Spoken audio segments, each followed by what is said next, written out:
sports. We are the North. We are the West. The Rangers bounced out of Oakland on several high notes yesterday. Martin Perez pitched quite well in his season debut. The bullpen stiffened up, holding off any hopes of an A's comeback. And the offense made smart plays at the right time. But it was a ninth-inning home run that all but sealed the important road win. This weekend, the Rangers are back home, ready to battle the Blue Jays.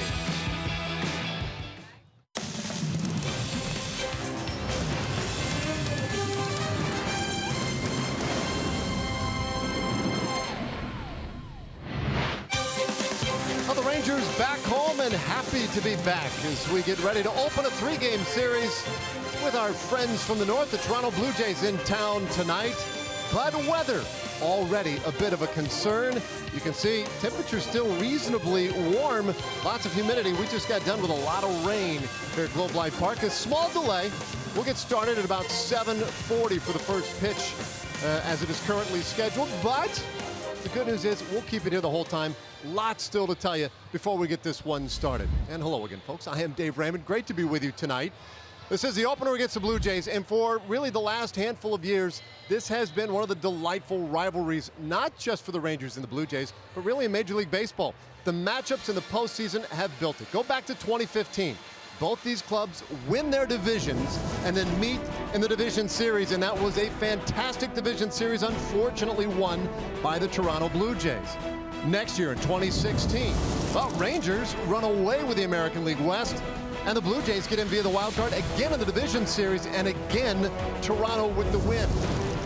Temperatures would rise again in 2017. At that point, it was really taking on rivalry status, but both teams a bit of a down season, both missing the postseason last year. And so now today, as we walk into things, maybe a little less tense than we've become accustomed when these two get together.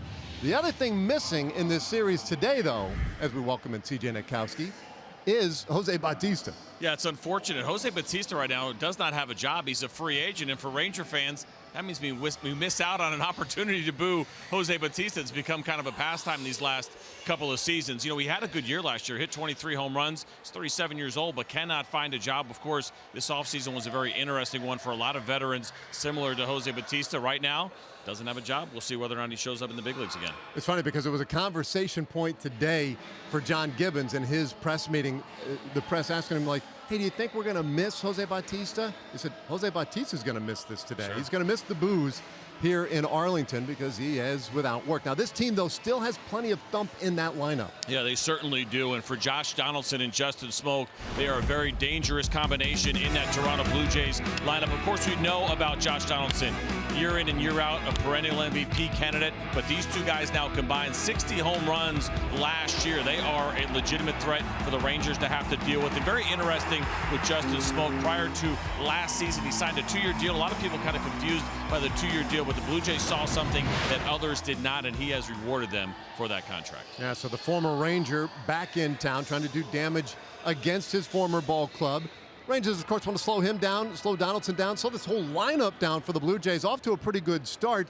If they're going to do it, Matt Moore's got to be the man. And Matt Moore will be making his second start for the Rangers, and he did pretty well in his first one. Now, he's going to have all right-handed hitters to deal with. There's some switch hitters in there, but no natural lefties. He has been very good against the Toronto Blue Jays over the course of his career, and he did it, of course, pitching for the Tampa Bay Rays. So he did it in a couple of really tough ballparks down at the Trop in Tampa, and then, of course, up in Rogers Center. Those are both good ballparks to hit in. But you see the 10 starts, a very good record, very impressive ERA, and only 4 home runs over those 10 starts. I think also something to keep an eye on because the Blue Jays do have that threat in the middle of their lineup. Also with Matt Moore, the fastball command was pretty good. A lot of four-seamers inside. Of course, we know he got rid of his cutter, but the use of the curveball and the changeup will be very important tonight to keep those guys off balance. Okay, so that is how this thing sets up for us tonight. And of course, the Rangers recently been getting some late-inning heroics, and Shin-Soo Choo has been that man. Yesterday, delivering a big 2-run blast in the 9th inning. He's done it more than once this last week, and he'll be in the spotlight when we come back.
Joey Gallo and company ready to play the opening game of this three-game series. Blue Jays and Rangers at Globe Life Park, and it was rainy. In fact, it rained pretty hard here earlier and a little dreary.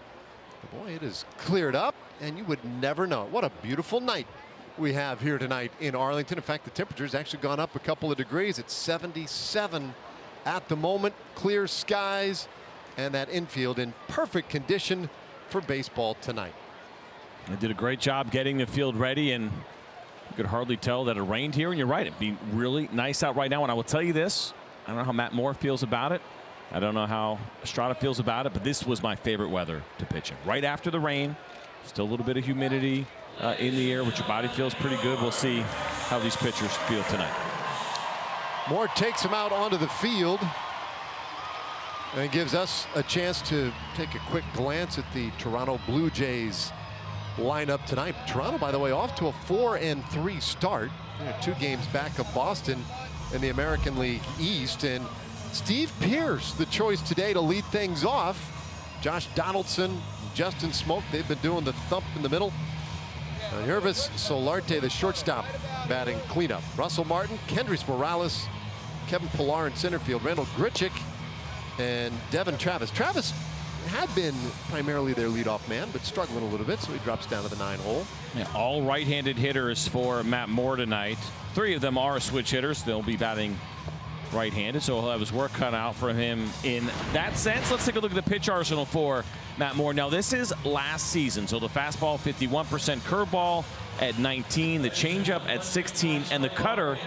Last year he threw that pitch 14% of the time. There's a chance that we will see 0% when it is all said and done for 2018. That is a pitch that he has removed from his repertoire. Now, I will say that because you never know. Sometimes you take a pitch out, you think you're done with it. Once in a while, it's like an old girlfriend, Dave Raymond. You miss it a little bit, you'd like to bring it back, and so it's always the possibility that we'll see it. But as of now, no cutter for Matt Moore. And playing behind Matt Moore, the Rangers defense, which is delivered to you by DeMontron RV. And this is what we have seen a lot of. Ryan Rua, Drew Robinson, and Nomar Mazara in the outfield. Adrian Beltre, Elvis Andrus, Rougned Odor, and Joey Gallo at first. And then, of course, Robinson Chirinos back behind home plate. He'll be catching Matt Moore this evening. All right, so that's interesting to me that you would prefer this weather. Chirinos, oh, yeah, back in there tonight. Well, that humidity that's in there too, right? Like after the rain, your body just usually feels really good. Your arm feels pretty loose. Pitchers generally, as everybody else, don't enjoy the rain delay part of this, but the weather right now, and how your body feels usually in these situations, generally pretty good. Well, Moore is all set, and so is Pearce, but maybe Chirinos not. I don't know. John Tumpain, our plate umpire, waved off the start. Now we're set to go, and we are underway. Well, Pearce does a good job against left-handed pitching. That's why he's up there at the top of the order tonight. And he takes the very next pitch and sends it out there to center field, hanging up a little bit and carrying back to the wall. Wow. So Drew Robinson tuck that little tidbit away. Might be carrying a little bit tonight.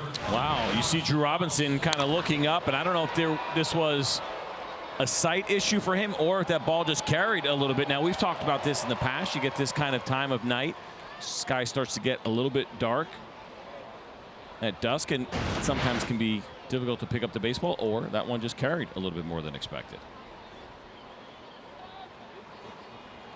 A 36-minute rain delay tonight, and now well underway, and the first pitch to Josh Donaldson is taken for a strike. You see Donaldson's overall numbers, and then you see on the bottom there what he has done against the Rangers in his career. He's in a hole here, 0-2. This is a guy who is as dangerous as there is, former MVP in the American League. He was one of those guys, he got off to good starts too in ball games. A lot of first inning home runs for Donaldson, 15 of them last year, which was most in the majors. In fact, you got to go back well, a little over a decade and a half the last time somebody did that. 2-2 the count. A-Rod and Sammy Sosa back in 2001. The last guys did as many home runs in the first inning. And April, for whatever reason, it's just a quick starter. Comes out of spring training ready to go. Hits his ball hard out to left field, but right to Ryan Rule. So 2 away. A breaking ball right in the middle of the zone. That was a very important pitch for Matt Moore in his last start. He threw it, and he threw it well. It had really good bite. I'll tell you what also has stuck out to me here so far. We'll take a look at this breaking ball. You'll see it kind of split the plate. And in a 2-2 count, you don't want to mess around too much. You're not necessarily trying to bury one and go for the strikeout. Josh Donaldson got a good swing on that pitch, but Matt Moore did touch 95 miles an hour in that at bat against Josh Donaldson, so that is encouraging to see. I think one of the things that has been talked about with Matt Moore, the use of the cutter and whether or not that brought down his velocity a little bit, which is a common story that you hear with pitchers sometimes. 1-0 pitch, and that one right in there for a strike. 1-1 to the switch hitting Justin Smoak.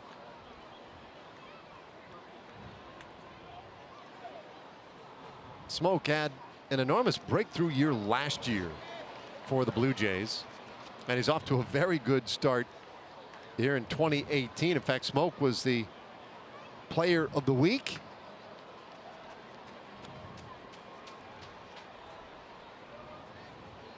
Last season, you see those numbers there, 270 average. That's an enormous jump from him, from year to year. He was at 217 the year before, but maybe bigger. The slugging percentage went from 391 to 529 last year. On base went up over 40 points.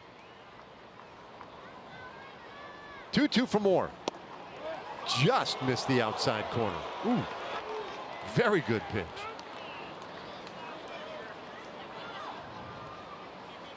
Good changeup.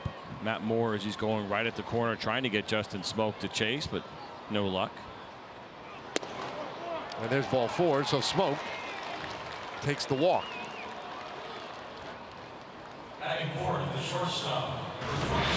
Well, Matt Moore was working away at the end of this at bat. You see pitches 4, 5, and 6 trying to go at a corner, but just kept missing off. And listen, you mentioned Smoak and how good he has been. Locked in right now, and you don't want to walk a guy in the first inning, but at the same time, you don't want to give in too early either against a red-hot hitter. So now, Yangervis Solarte, who gets a start tonight, pops this one up to the right side and up into the seats.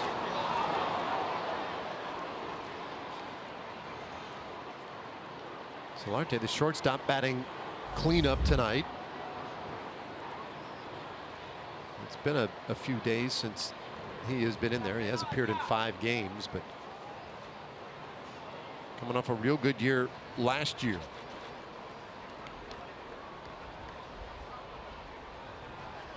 Smoak off first, and that's up and away.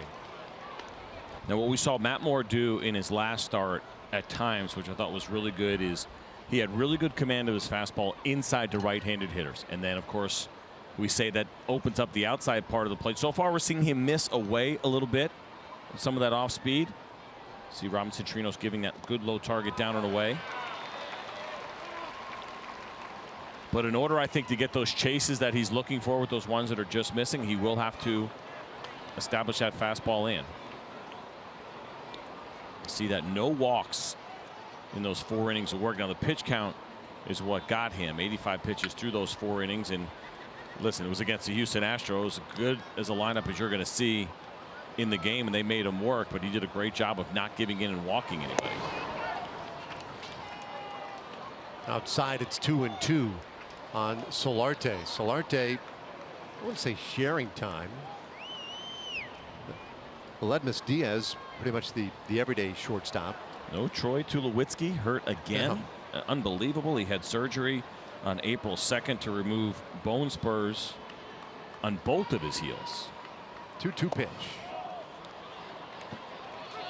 And that was the question, was who was going to get the majority of the time. Even when they first acquired Aledmus Diaz, who was pretty big prospect with the Cardinals at the time. They thought he was going to be kind of the next guy, but he got traded to the Blue Jays, and he was looked at as just depth. I think the same thing for Solarte, but an opportunity has opened up with Troy Tulowitzki on the DL again. Pitches up high. That's back-to-back walks. So we got 2 outs on the fly balls, then walks Smoke, and then loses Solarte here. That's frustrating. It is, and for Matt Moore, trying to go down in the zone. I thought this pitch might have still caught the top part of the strike zone. Fox Tracks has it pretty close. Matt Moore right now with the off-speed pitches, missing here a little bit. So that means Russell Martin. The first pitch on the way in there for a strike. Martin has good career numbers against Matt Moore. You see, it's been a struggle for him early on, but he has not just hit Moore well, he's hitting for power. Which is interesting because Martin has really struggled against lefties since the beginning of last year, hitting just 152, 2017 and now this year combined. But you can see Matt Moore fighting himself a little bit on these off-speed pitches, missing with the changeup and right there with the breaking ball.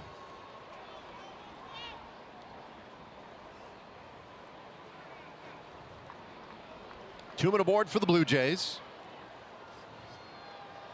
Moore battling here in his 1-1 pitch. Check swing. That one's a strike. 1-2 the count.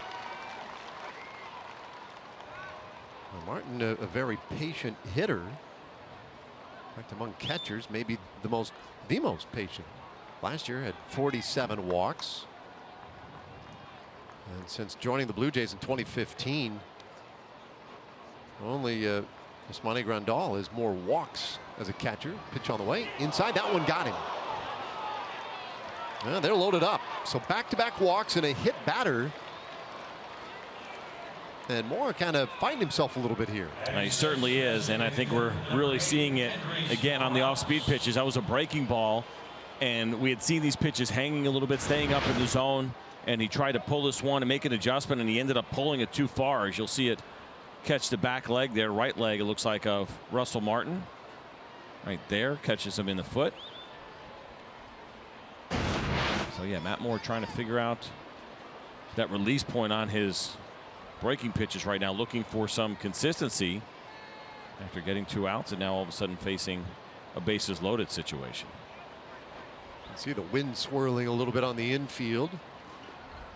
First pitch now to Kendrys Morales, and that one right in there for a strike. He's thrown more balls than strikes in this first inning, but he has done a good job of getting that first one in there. And now plate umpire John Tumpain jogs out in front of the plate. Had to get that napkin.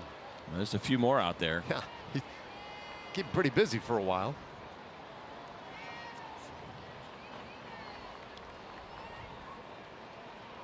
Bases loaded, 2 out. The pitch on the way outside. Now Morales, of course, a switch hitter, has been very good against lefties going back to the beginning of last year. 362 batting average for him, so Matt Moore's got to be careful here.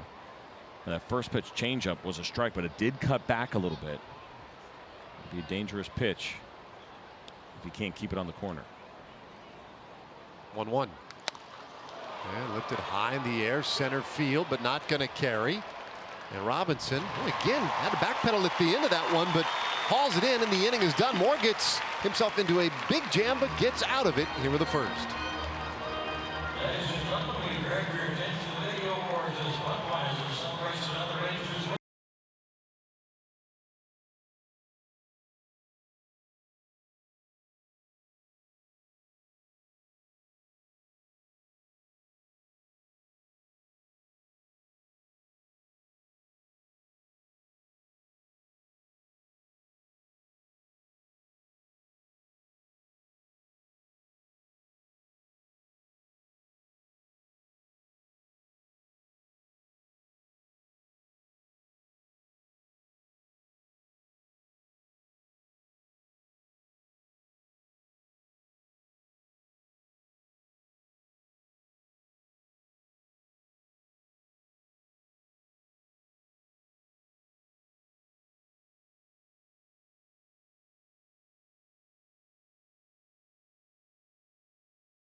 skies now tonight. It looks like a beautiful night here in Arlington. Slight delay before the ball game, but underway. Scoreless top of the first, and now let's take a look at our Southwest starting lineup for the Rangers. 3 wins and 5 losses after splitting the 4-game series in Oakland. Choo leading it off as a DH. Gallo, Andrus, and Beltre in the middle of things. Nomar Mazara batting 5th in right field. Chirinos catching. And then it's Rougned Odor, Ryan Rua, and Drew Robinson, the bottom third of the order tonight for the Rangers.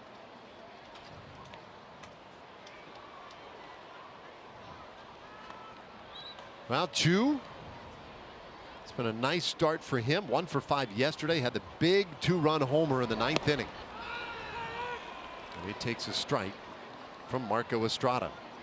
And we highlighted that in the opener, excuse me, during our Shinerbach when we talked about Choo and some of that power that he has been showing. And it's interesting there to see Estrada and Martin working and calling for the fastball up and in. That was the pitch that Choo was all over, and that was at 94 miles an hour. You're not going to see 94 from Marco Estrada. You see right there, fastball at 88 miles per hour. Ball and 2 strikes on Choo. One of 5 left-handed hitters in the lineup tonight against Estrada. And swings and misses strike 3, so 1 away. Well, here is the pitch arsenal for Marco Estrada. I mentioned the fastball velocity. You'll see that fastball at around 53% of the time. What is crazy with that velocity, they're 4-seamers. He doesn't throw the 2-seamer necessarily with the sink. You will also see the changeup. That is his go-to off-speed pitch. An occasional curveball, cutter as well that he will work in. The changeup is the go-to. He is pretty much a changeup fastball type of pitcher. Gallo showing bunt on the first offering because of this shift. That's incredible. I mean, look at all of that room on the left side for Joey Gallo. I know we talk about it a lot, but it's still pretty amazing to look at. So far this season for the Blue Jays, they are 13th in shifts this year as far as how often they're doing it. Still sitting right in the middle of the league. 0-2 pitch, and Gallo swings and misses. He was very late on that one. It gets away from Russell Martin, but has plenty of time to complete the strikeout. 2 away. Well, that's the great changeup there from Marco Estrada. He's got a good one. Take a look at the defense here for the Blue Jays. Pierce, Pilar, and Randall Grichuk in the outfield. Donaldson, Solarte, Travis, Justin Smoke at first. We were talking about Russell Martin behind the plate, catching Estrada tonight. The changeup is devastating. He's got a little bit, it's not quite the same, but as a right-hander who doesn't overpower you with velocity, similar to Josh Tomlin, we were just talking about him during our rain delay. Otani had taken him deep. He is a guy that he throws more sinkers and a little bit more movement, but doesn't light up the radar gun. You don't see that as often with right-handed pitchers, right? You think about maybe your soft tossers that work the changeup, and you instantly think, well, you know, some lefties, right? Tom Glavine and Jamie Moyer type of pitchers. Well, Estrada does it as a right-hander with a relatively straight fastball. It's pretty amazing to watch. He really relies heavily on good command.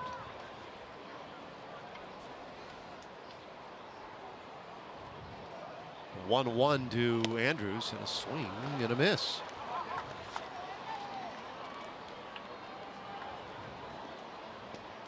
Alvis was 1 for 4 with a double yesterday. Just 3 hits in that 4-game series in Oakland.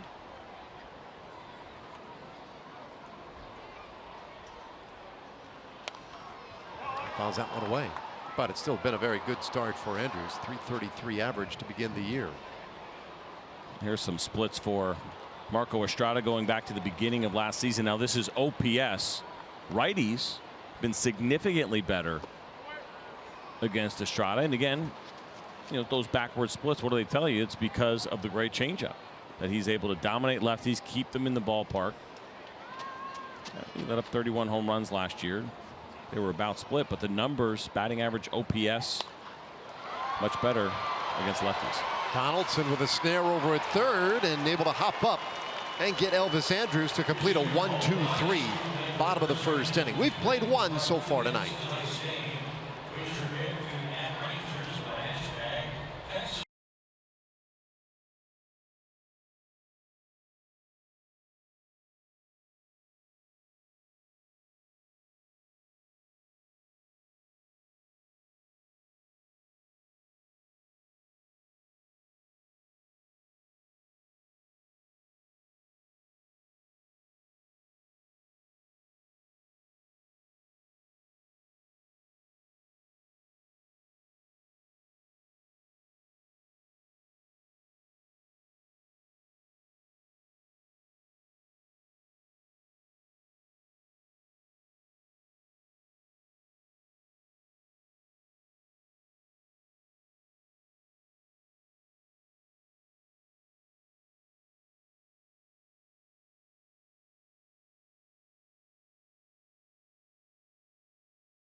Built for Baseball, presented by T-Mobile, the best network for streaming baseball, because your stadium should be where you make it. And as long as you have that choice, once you make it here at Globe Life Park, it is a beauty. Friday night, opening game of the series with the Toronto Blue Jays, and as we get going in the second inning, Kevin Pillar fouls off the first pitch he sees. Pillar hitting .320 so far the first week of the season. One up and away. This is the first road trip for Toronto. They began the year at home and had a series with the Yankees to open the year, 4-gamer, then the White Sox for 3. Pillar fouls it away, 1 and 2. But they've been in town since late Wednesday night, early Thursday morning. They've just been here hanging out, waiting for this one to get started. So fitting that there would be a delay at the start of the game to hold them off even longer.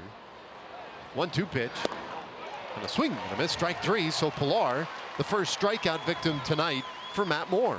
Much better job by Matt Moore than what we saw in the first inning, getting ahead right there. Even though he'd been throwing some first pitch strikes, 5 out of 7 so far, he was having some issues with the off speed. And watch this changeup here. See how the first 3 pitches are up in the zone. Does a good job there of going down in the zone with some good movement. 2 miles an hour on that changeup and very well located. Now Grichuk. Randall Grichuk starting at right field and batting 8th. And you can see it's been a struggle for him at the plate.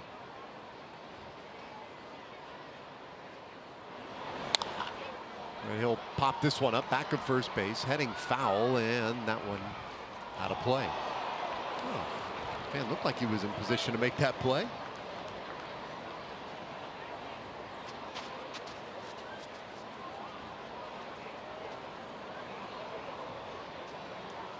Jeff Bannister, Tony Beasley looking on, obviously talking about defense. The Rangers employing an unusual shift here against Grichuk, right-handed hitter. And he hits it the other way, opposite the shift, but high in the air to Mazzara. And there are 2 away. So we mentioned it at the open, a pretty interesting series history since 2015. Blue Jays have had the advantage. Now this includes the postseason games. They got so intense. Why'd you have to do that? Well, I didn't make the graphic. I saw you making it today. What are you talking about? Here's the pitch. And Devin Travis fouls off strike 1. 15, that division series so intense, got so crazy up in Toronto. Some of the weirdest plays you'll ever see in a game. And this one popped up, first base side. Gallo drifting, Odor calling, but it is Gallo who stays with it, and it's a 1-2-3 inning for Matt Moore, and a nice bounce back. Just 9 pitches needed.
Adrian Beltre to lead things off for the second inning, continuing to make history.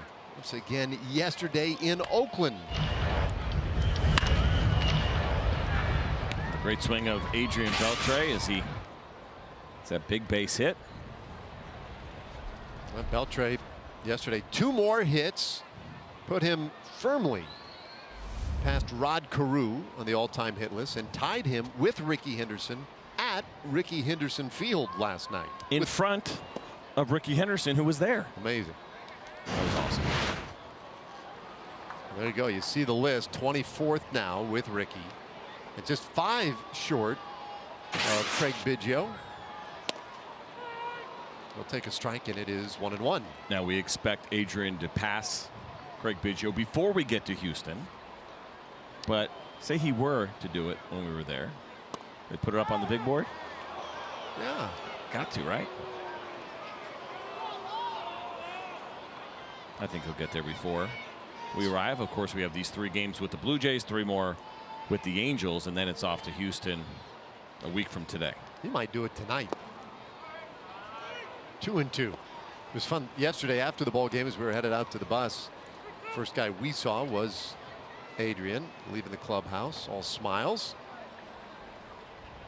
So that Rickey told him just to relax, take some time off before this series. A roller up the middle, handled at second base by Chavez, but his throw sailed on him. And Beltre is on with what I gotta believe will be a base hit. Should be a base hit. It was a tough play as Chavez tried to throw that ball on the run, and Adrian did not advance on that throw. He couldn't, so that would have, I think, been an error, but I don't think this one will be. We'll see here. Whenever a guy is jumping up in the air, watch this ground ball. Watch Chavez go to his right of field, and he's got to throw it on the run. He knows he does. If he tries to plant his feet, he's not going to be able to get that throw there in time, and especially when it's wet, you probably don't want to do that anyway. So the first base runner of the night for the Rangers is Adrian Beltre. It does go down as a hit. Boy, this ball smashed out to center field. Carrying well out there, but Pilar is back, and he'll make the catch. 1 away. Well, that was a big swing. He had me fooled. Well, I'll tell you off the bat, it sounded really good, and based on what we saw in the first inning, and Drew Robinson going back on that ball that Steve Pearce hit to start this game, I said, yeah, that one's got a chance to get out of here as well. We'll see the 4-seam fastball up in the zone to Nomar Mazar. He's all over. Just 89 miles an hour. And the thing about Marco Estrada, he is a fly ball pitcher. Again, he doesn't throw the 2-seamer, so he doesn't get a lot of sink. Just a 31% ground ball rate for Estrada going back to last year. League average is 44. He is a fly ball pitcher. Strikeouts pretty good, slightly above average at 8.5 per 9. Yeah, that 31% ground ball rate, that was lowest in all of baseball last season. 1-1 on Chirinos. Beltre aboard. And with the hit this inning, officially puts Rickey Henderson in his rearview mirror.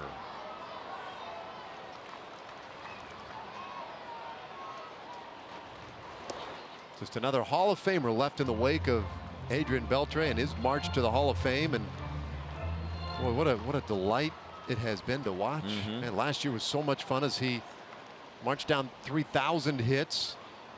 This year's going to be fun because almost on a daily basis, when you get to this point on that hit list, and you really are passing one all-time great after another.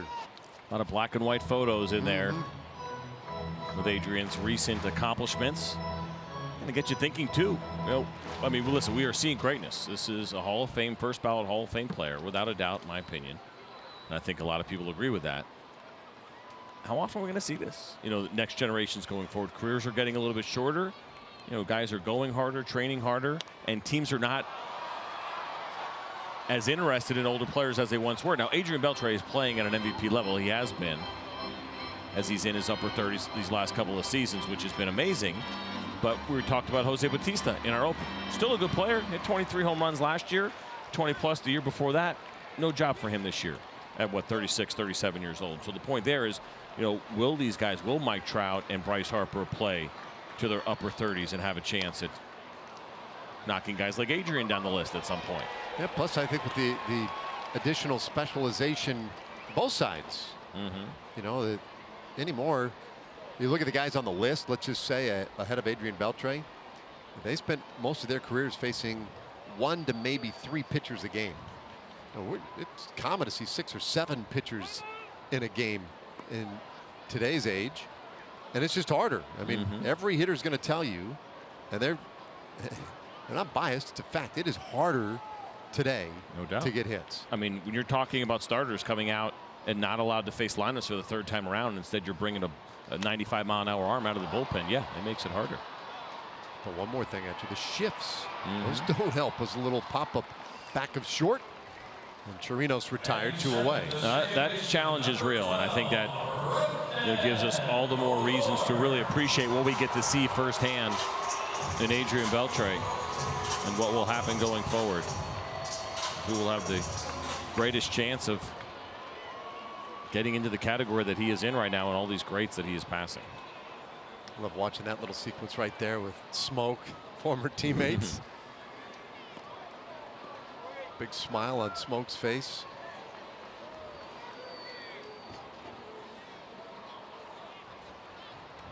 So now with 2 away, Odor swings and misses at strike 1. So we feel pretty good about Albert Pujols getting there. 2975 as far as the 3,000 hits. Miguel Cabrera's got 2,600. Feel pretty good about him getting there. Robinson Cano 2386 right now. We got 600 plus in him still. Well, I think it's very possible. Odor lifts this one high in the air, but to short right field, and that will do it. So the inning is done. We've played 2 scoreless so far tonight, but Adrian Beltre add another as he continues his ascent.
Southwest Airlines.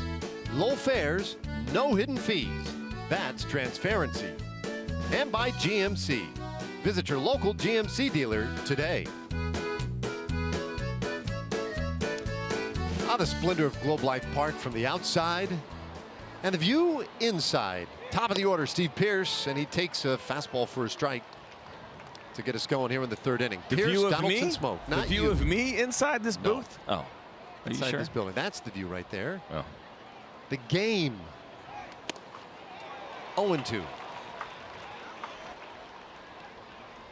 I think we all got as much as we could handle in that pregame show. That was a lot of FaceTime. Me and Murph doing work.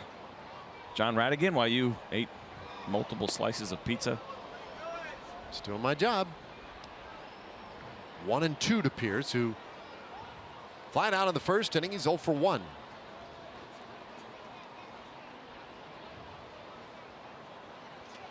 More right back at him. This one lined to Beltre. One away. A couple good swings so far tonight from Pierce. A couple of outs though as well. He hit that fly ball to start off the first inning, and it carried and slightly out front, just a little bit, but still hit this ball pretty hard, but right at Adrian.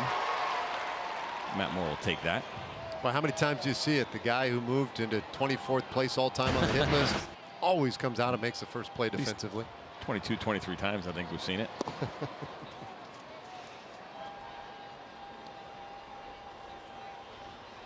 We haven't had a chance for too many highlight reel plays yet from Adrian. This is just the 9th game of the regular season. The 1-0 and a swing and a miss. Donaldson 0 for 1.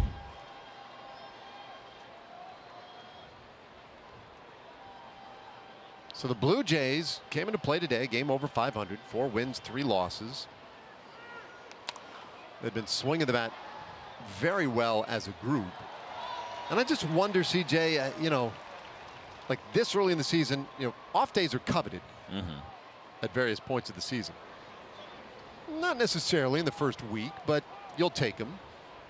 But as hot as they were with the bat and the length of this break, I wonder if maybe John Gibbons would have just as soon kept playing. Well, you have that conversation all the time come postseason time, right? But sometimes that it's a disadvantage when you win your division. You got to watch those wild card games play out. And then if you get in a situation where there's any kind of delay, it pushes it back, whatever it may be. And I think it's absolutely something hitters prefer not to have happen, is to have too many days off. But unfortunately with April, sometimes you're just going to have to deal with it, whether it be weather, whether it be those scheduled off days, or how many times we've seen it where it seems like the schedule off day happens and then weather happens like the next day, and you end up with 2 days off. And so you don't love having too many off too early. Donaldson comes back with a base hit with his second trip. Rangers, on the other hand, is it 14 straight to start the year? Yep. It's a little aggressive to start the season.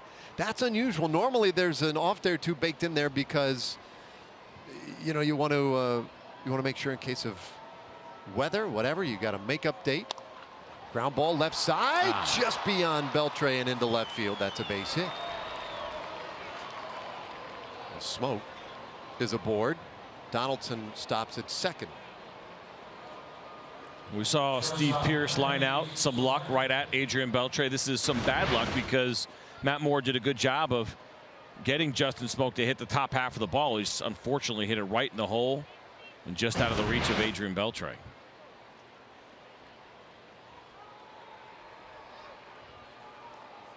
It's so interesting with Justin Smoke, right, where he's been swinging a really good bat, of course, as a switch hitter, taking most of those at bats as a left-handed hitter.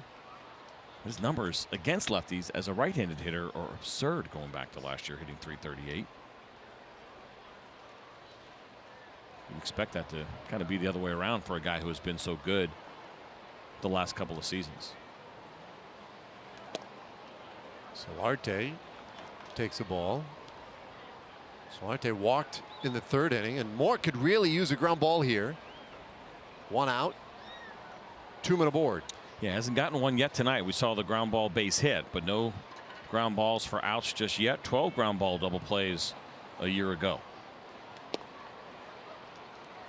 2-0. Now, part of that, it's very interesting. Both of these pitchers, and we've seen a couple of 95s from Matt Moore, but he's not the same velocity pitcher he had been in the past. He's good velocity, right? Probably averaging around 92, 93 tonight. We mentioned Estrada will sit around 89, 90. Neither one of these guys throw a two-seam fastball. So they don't necessarily have the overpowering arm, and they throw not predominantly, only 4-seam fastballs.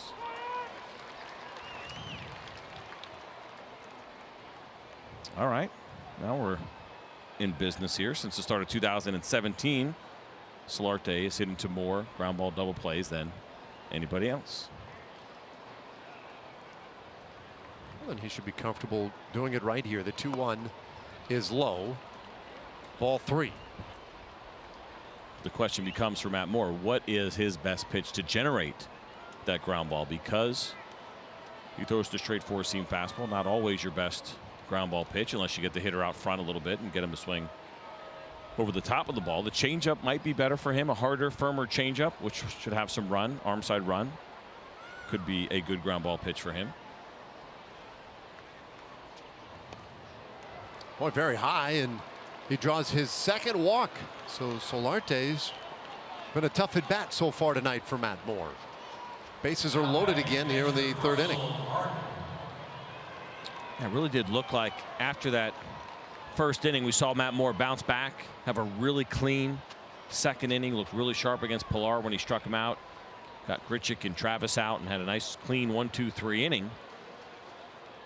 And now we're starting to watch that command get away from him a little bit. You see the pitch counts by inning so far, just one out here in the third.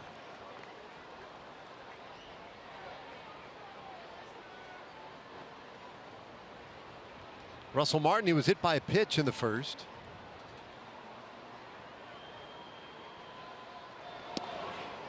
He takes strike one. There's that good changeup. Now overall, Matt Moore just 54% strikes. You can see him in the low 60s, 63, 64, right around league average.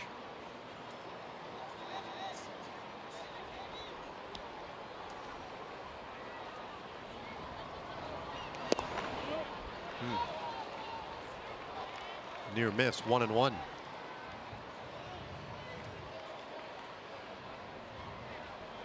Moore threw 26 pitches in the first, 9 pitches in the second inning. Having to do some work here again in the third.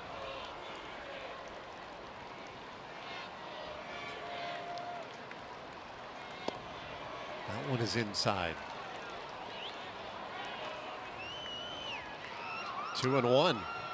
Ball cutting on Matt Moore a little bit, even though this ball might have gone through the zone. You see Robinson Chirino setting down and away to Martin, and you see, okay, well, you look at the Fox track and say, yeah, that ball looked like it might have caught the down and in part of the strike zone, but when Robinson Chirinos has to come that far over with that much movement, it really is tough to give the home plate umpire a good look at that pitch, and unfortunately, you just don't see that one called very often. Yeah, I'm wondering too how much of that is a little communication issue or what between those two, because you're right. I mean, if that one is a nice clean grab, you might very well get that call. I think he just yanked it. I think he missed his spot pretty bad. You see Matt Moore missing down there as well. Release point not quite there for him so far tonight. 3 walks, a hit batter, and now a 3-1 count to Russell Martin. This was his 4th 3-ball count of the night. It'll be his 20th pitch of the inning. Nowhere to put Russell Martin, a 3-1. And that one up the middle, that's a base hit. Donaldson is in. Smoke will be stopped, and now the ball dropped in center field. They'll send Smoke. The throw to third, not in time. A base hit and an error, and 2 runs are in. Toronto has the early lead. Unfortunate for Drew Robinson. Now it's going to be very wet out there, and so guys are probably going to work on and think about being a little bit more careful as they're approaching some balls, and wondering too about that ball skipping. Pretty well hit up the middle. We'll get a look at it here. There's the base hit. We'll see Drew Robinson come in, and that ball looked like it just jumped up and caught the heel of his glove. Let's watch this bounce right there. Yep. Oh, he actually closed his glove, the outside of his glove. That ball hit, so he closed it a little bit early, which allowed Smoke to score and Solarte to go to third.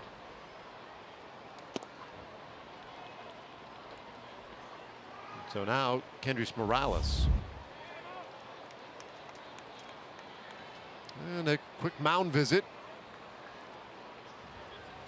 Doug Brocail out there to slow things down for a moment here for Moore, and the command just all over the place early on here. Doug Brocail wanting to give Matt Moore a little bit of a breather. As you see Jesse Chavez in there right now for our Southwest bullpen live look. Jesse threw 2 1/3 a couple nights ago in Oakland. Did a nice job and then ran into a little bit of trouble as he went back out for a 4th inning of work. He finished an inning and then threw 2 really clean ones. 41 pitches in that outing, but threw the ball really well.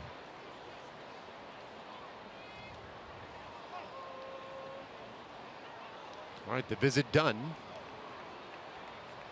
The 1-0. Ooh, Morales chases one. Evens the count at 1-1. A little break right there for more.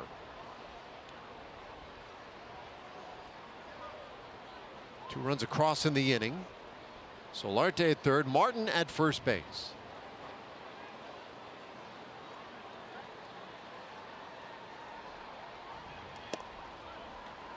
So I mentioned earlier with Kendrys Morales, very good against lefties going back to the beginning of last year. 362 batting average for him, but look where he's really strong, up in the zone against lefties. So down and away is where Matt Moore wants to be, and we've seen it at times tonight, the changeup in the fastball down there, but it needs to be consistent, right where Robinson Chirinos is set up. I see him missing. He really seems like he's having a difficult time feeling those off-speed pitches. For him to miss that badly with the changeup.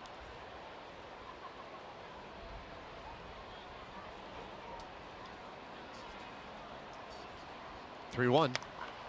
A high fly ball, short right field. Mazzara with time to get there, set up. He'll make the catch. Tagging at third, Solarte. Here comes the throw. It's offline, and everybody advances. Solarte scores. Martin goes to second, and it's 3-0. Well, the fastball was up, and unfortunately, Morales got under it a little bit. He hit it hard, but he hit it high. The other thing there, and that's a tough call. You know, we've seen Nomar make some really good throws. Saw him make a great throw in Oakland. In hindsight, though, watching that play develop, I'd say he probably had no chance to get Solarte there. And that's part of knowing your runner and the situation. And Russell Martin was all over it. As soon as that ball was out of Nomar's hands, he took off. He took off. He realized he wasn't going to hit the cutoff man. It's probably a situation where throwing a line drive to Joey Gallo and letting Robinson Chirinos from there then make the decision, right? If he throws a hard line drive right at Joey Gallo, right at his head, it's kind of what you're supposed to do. Well, then Joey has the option. He can cut it off. Martin can't advance. Or if Robinson Chirinos thinks they have a play at the plate, then he doesn't say anything and you let the ball come through and you take your chances there. This one out to center field. Confusion there for a moment. Robinson ends up taking it, and the inning is done. 3-run score, though, for the Blue Jays, and after 2.5, they have the early lead.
Nothing. So we go to the bottom of the third tonight. Rangers 8 and 9 hitters coming up. Hey, a Rangers destination package offers you the chance to hit the road with your Texas Rangers.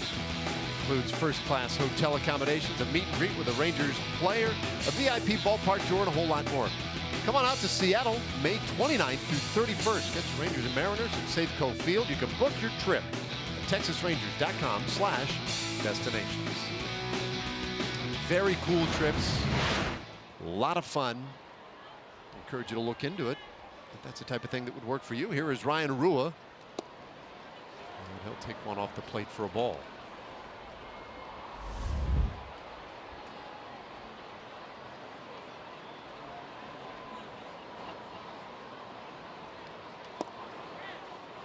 And a slow start for Rua. Saw the numbers there just a second ago. The 100 batting average so far. Did have a couple of hits and 11 at bats in Oakland. He takes ball 3. So Estrada spotted to 3 runs in the top of the inning, but comes out and misses on 3 straight to open the bottom of the inning.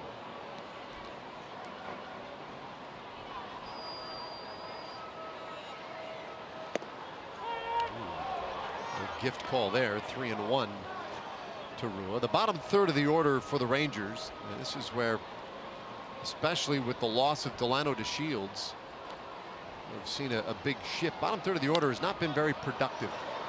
A pop-up near the mound. Estrada will vacate it. And a call being made by Chavez, and he'll make the play. There's Delano, about a little less than a week removed from his surgery on that left hand. Removed the hamate bone. A little more on Delano. Let's check in with Emily. Yeah, I talked to Delano before the game today, asked him how he was feeling. He said he's still a little sore in that hand, but overall he feels good. Obviously anxious to get back out there, wants to keep his legs fresh in the event that he is able to get back early, as he has quite honestly and frankly and convincingly projected. I mean, I feel so bad for Delano.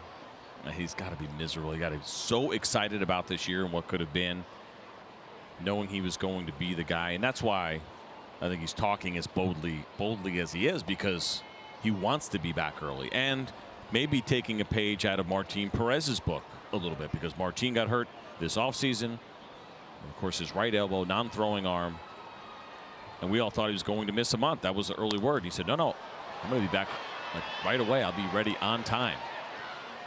He was pretty insistent on it. Told Jeff Bannister that the day of the injury. He told us the other day, and he was pretty darn close to being ready for opening day. They wanted him to get one more start at the minor league level. And I got to believe for Delano, kind of having those same feelings, wanting to beat the estimated time for him to get back in center field, back to the top of the lineup where he is expected to be all year long. 1-2 to Drew Robinson, and he swings and misses.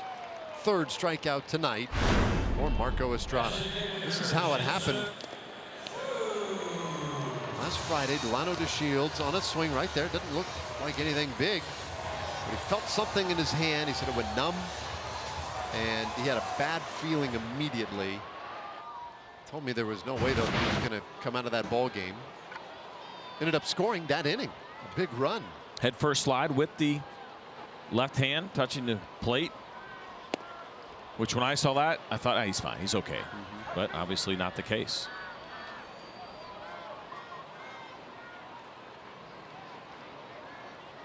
Two away here in the third inning, top of the order.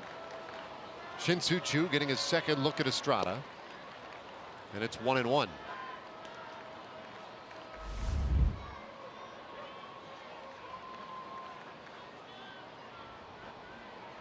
Choo's fifth straight game as the leadoff man now. 2-1. You see that pitch right there, 89 miles an hour. Check this out. Average fastball velocity, slowest fastball since the beginning of last year. There is Marco Estrada at 89.8 miles per hour. The average starter in the big leagues right now throws about 92.3 miles per hour. But not an issue for Estrada. He knows how to use that velocity, knows how to use that four-seam fastball. Hard ground ball first base, but an easy play for Smoke, and it's a 1-2-3 bottom of the third. We go to the fourth tonight. Toronto up early.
All right, top of the fourth inning, 3-0. This Sunday, April 8th, 2:05 game, final game of this series with the Blue Jays.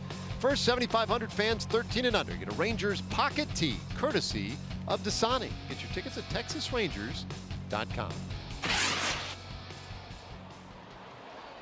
Well, here we go in the fourth inning. And Randall Grichuk pops this one straight up the left side of the infield, and Andrews wandering around looking for it. It's funny now. I don't know how funny that was for the first half of that journey, but the wind is somewhat fierce. I noticed the temperatures have dropped about 10 degrees since we started the game. Yeah, a lot of fly balls that we feel like we're watching some of these outfielders, now an infielder here in Elvis Andrews, having a little bit of an issue. And the smart move there for Elvis was to keep his feet moving.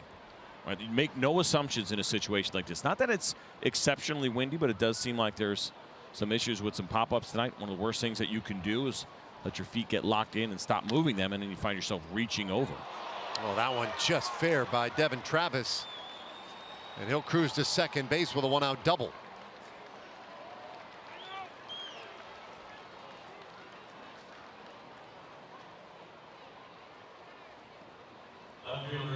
Well, first extra base hit of the night, first double of the season for Devin Travis, and looked like it was a four-seam fastball. But watch this thing; it looked like coming off the bat it was going to spin and potentially go foul, but it wasn't close. It's been a real slow start for Devin Travis. And you just saw there that first double. This is a team that has piled up the extra base hits, though, in the early part of the season. It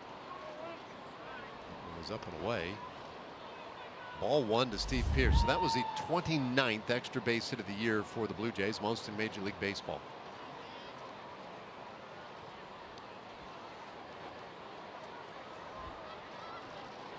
Moore's gotten Pearce twice. Leaves this one a little high. 2-0. A lot of pitches cutting on Matt Moore tonight. That looked like a changeup right there that cut the base hit. It's a four-seam fastball that cut. It registered as a cutter, but I'm pretty sure he's not throwing that cutter anymore. And so if you accidentally cut a pitch, I can see where it would register as a cutter. But you see how he's missing up and also that ball cutting in. And you can see Robinson Chirinos, he's struggling a little bit because he's uncomfortable, because you're working to think about, okay, if you can make this pitch, we can get you out of this. We can get this guy out. But Matt Moore's having a little bit of a tough time making those pitches right now. So Robinson back there grinding and grinding, but he also can't sit on his heels right now, as you see how badly that one misses for Matt Moore.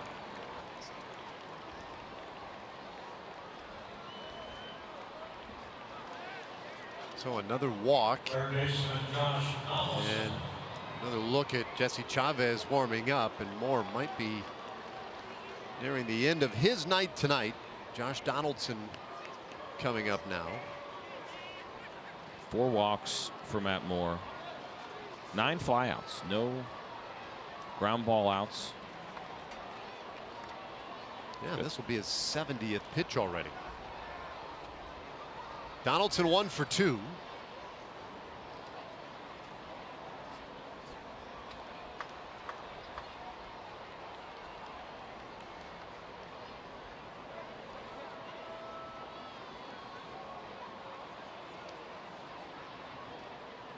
Moore and Chirinos come together and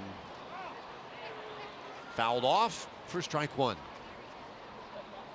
Donaldson looked a little bit confused there for a second. I don't know if that caught the knob of the bat, but I think he was also wondering possibly if that pitch hit him or not. That was a foul ball.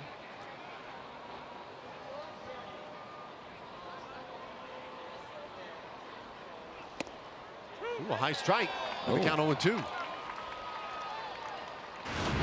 Watched the one before. I think we're going to see it hit the knob of the bat. Let's take a look. Nope, actually the barrel.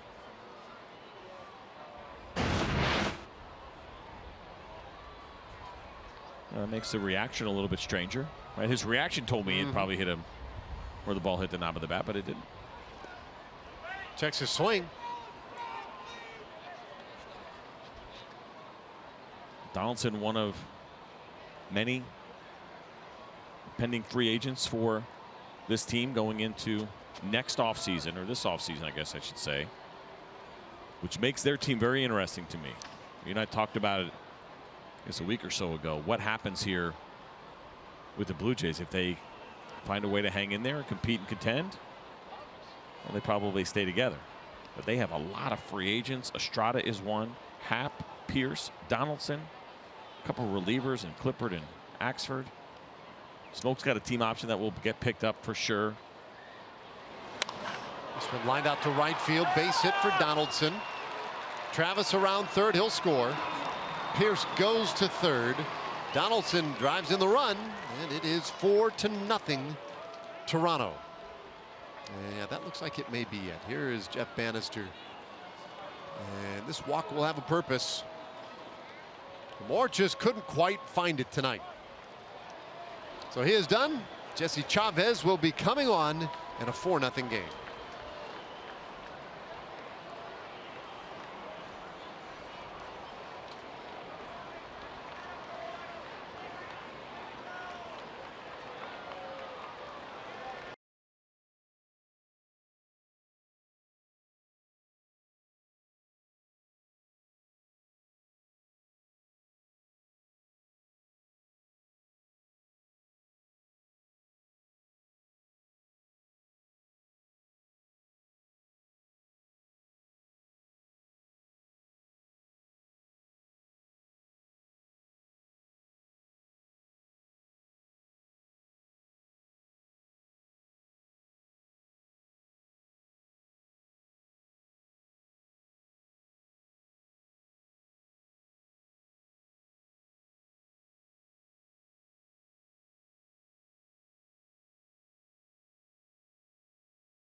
Free agents.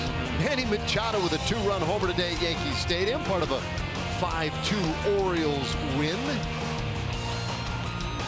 He might make some money this offseason. He's going to do all right for himself. Not one, but 2 home runs at Yankee Stadium.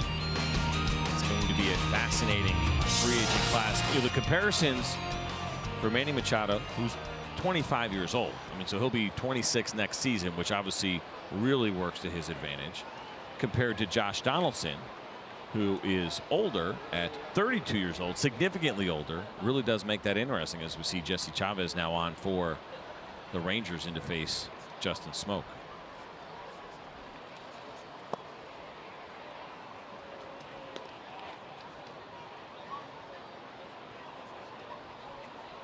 Chavez had to use some pitches on Wednesday, but this is where he brings that value, that ability to bounce back.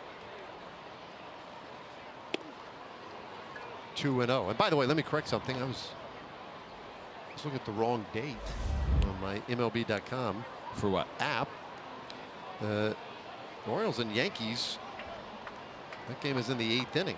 I gave a score from yesterday's final. So anyway. Yeah. You get it all here. Chavez, by the way, in that game that we were talking about, ran into a little bit of trouble in his last inning of work, left the bases loaded, and Jose Leclerc came in and did a fantastic job, got out of a bases loaded, nobody out situation. It was optioned the next day when when Martin Perez was activated. So Jose now down in AAA.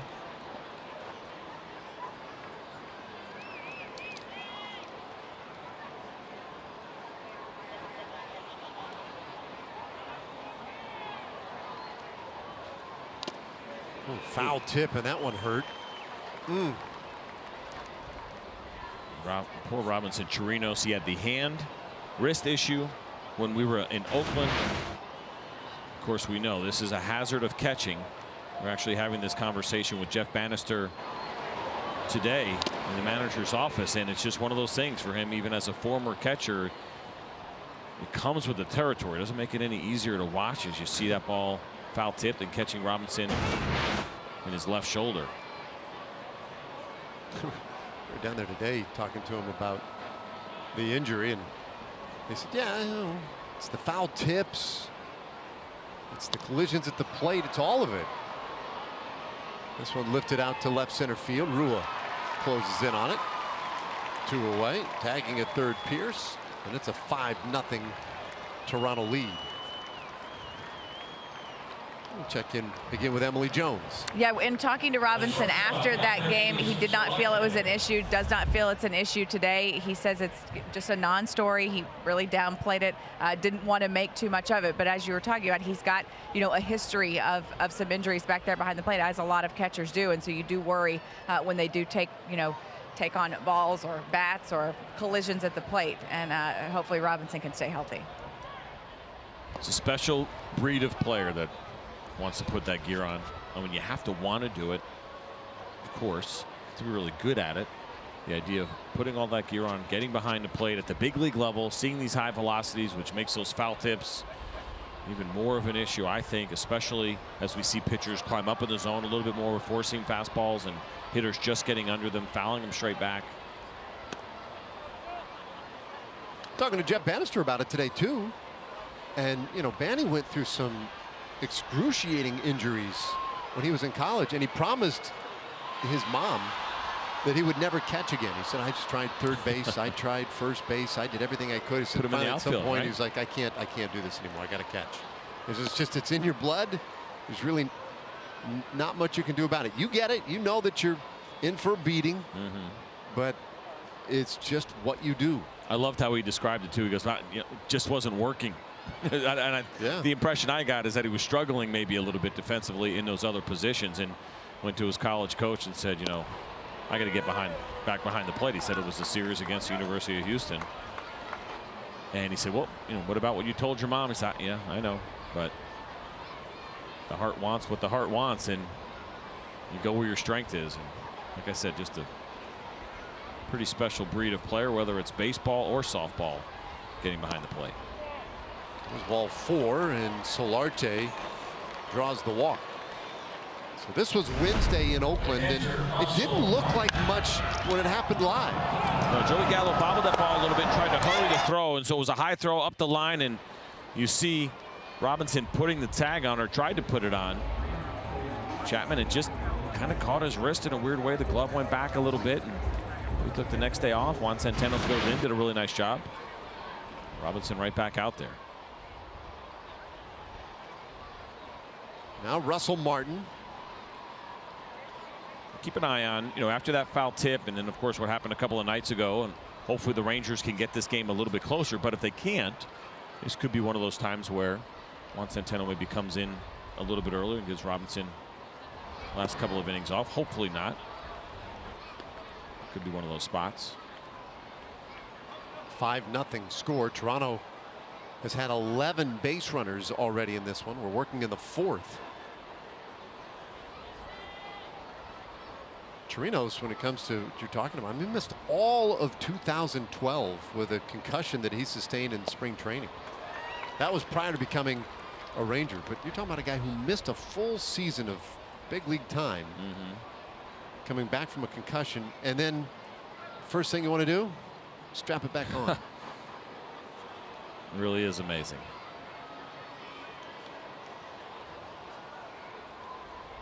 One pitch.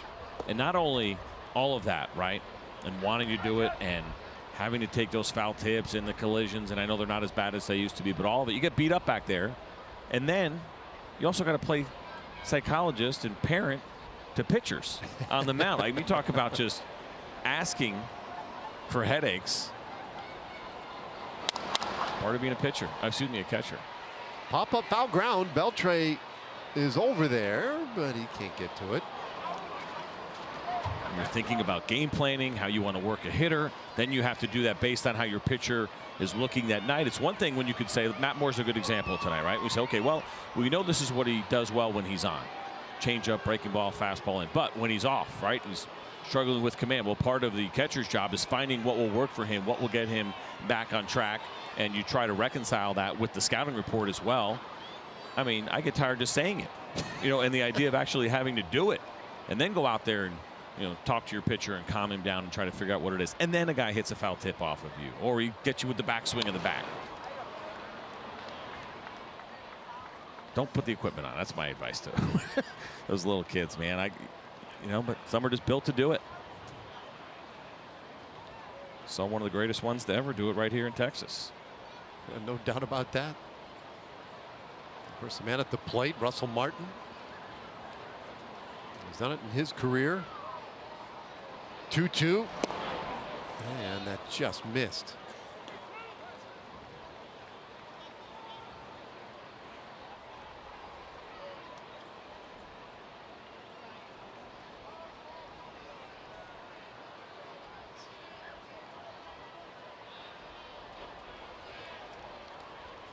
Blue Jays got 3 in the third, 2 so far this inning, and a roller up the middle sneaks through. Donaldson will score. Solarte stopped at third. It's 6-0 Toronto. Back-to-back 3-run innings. Russell Martin picks up his second RBI of the night. Well, the ground ball, and it wasn't hit that hard. You're going to see this pitch from Jesse Chavez, not a bad one away, but just a ground ball perfectly located as Elvis Andrews was pulled over a little bit more in the hole against Russell Martin. Tough break there. Jesse Chavez right now trying to stop the bleeding, keep this game where it is.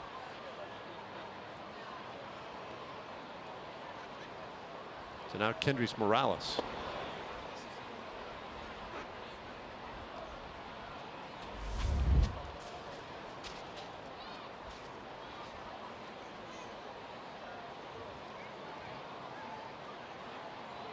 Moore out of the game after 3 1/3.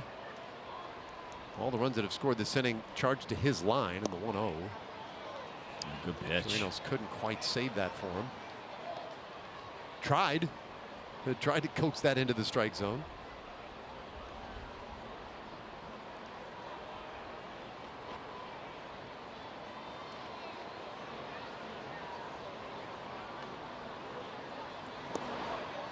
Three and 0.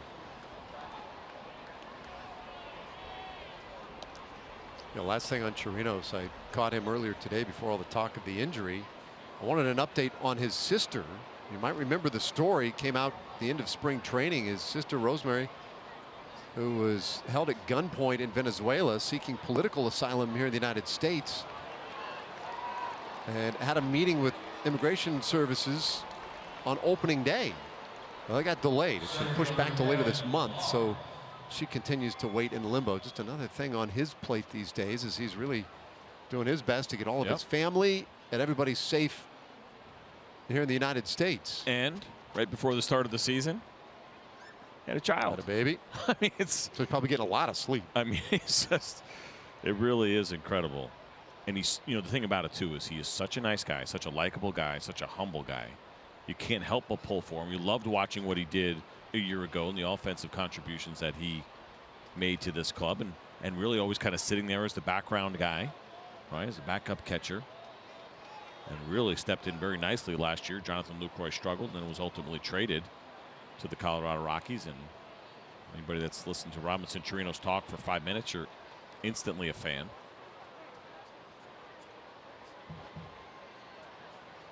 Well, Chavez struggling a little bit here in relief.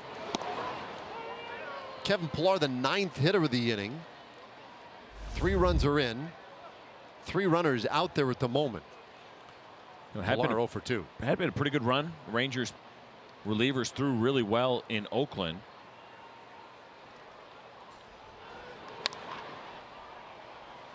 Oh, and 2 the count on Pillar. And it seemed like they were kind of on track a little bit. Now it's only one night.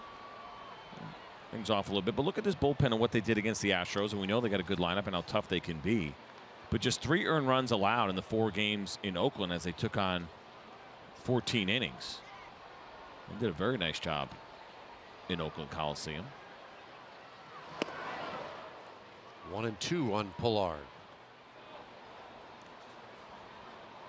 Chavez, look at that, 25 pitches this inning in relief. Inherited a couple of base runners, got a sac fly, but has since allowed a walk, a base hit, and another walk. 1-2. In the dirt.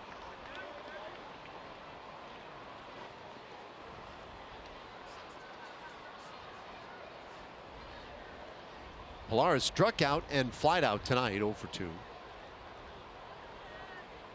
Batting 7th in the order.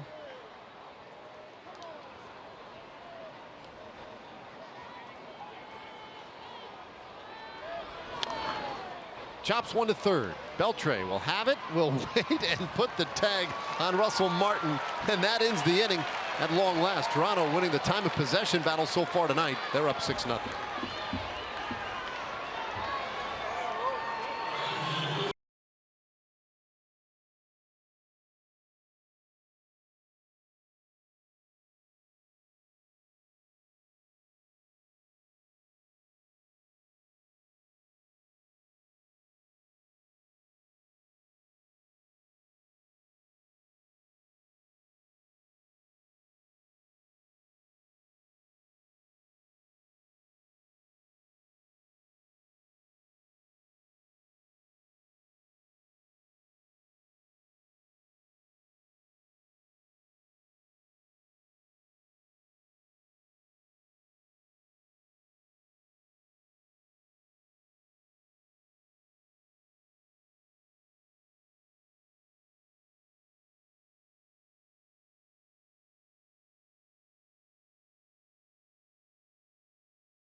The large early lead. Hey, the Rangers and Blue Jays once again tomorrow. 7:05 game.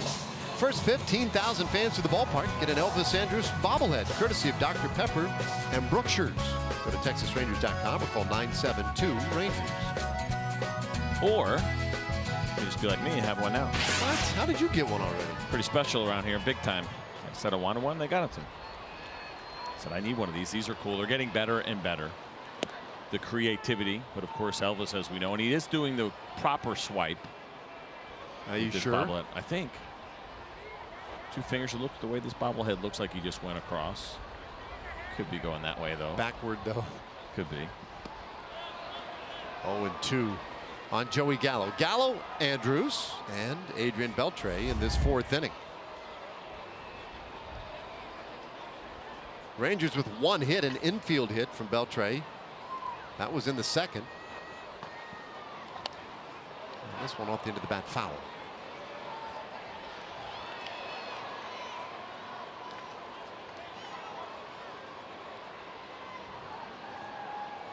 This was interesting. Saw this one pop up today.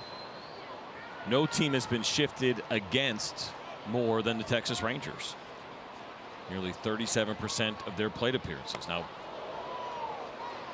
I'll venture to guess that for Joey Gallo, that number will be 95 to 100% this year. Is any team going to play him straight up this year? Probably not, right? So it's 100% of the time for him. We see some semblance of a shift against Mazar. We see one against Odor for sure. Ground ball into that shift. 1 away. All right, let's check in again with Emily Jones. Time for a progressive fan of the game, and I decided to select Dion Teehee because she was smart enough to bring a blanket to the game, and the temperature has dropped approximately 20 degrees since we started. So I offered to see if we could switch, and her give me the blanket and me give her the bag, and she said no, but I'm still going to give her the Progressive Fan of the Game. Thank you. You're very welcome. Did you ever imagine you'd need the blanket when it was 80 degrees outside this afternoon? No, not at all. You're a smart woman. Yes. Smart woman. Guys. It's really good planning. And I know somebody in this booth would like to get a hold of that blanket. And it's not me. I'm never afraid. Andrews, opposite way into right field. That's a base hit. Second Rangers hit of the night.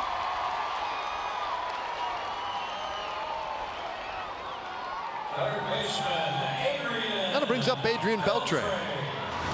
Well, good job by Elvis here. We're going to see the pitch from Estrada. There it is, the four-seam fastball up in the zone. This thing inside that ball. So strong, driving that ball to right field. It's a nice job.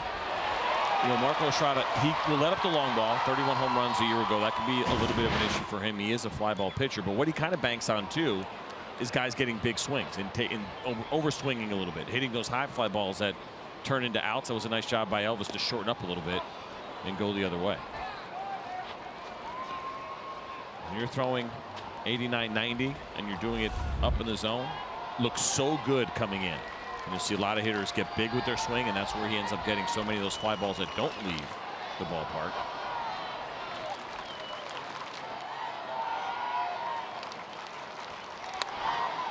Beltre hits this one straight up in the air, right side. Up into the stands.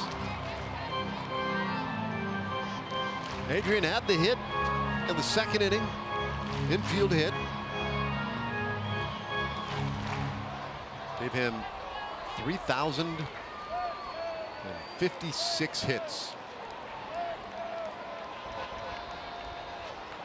Just 4 short now of 23rd place all time, chasing Craig Biggio. That one very high, 1-2.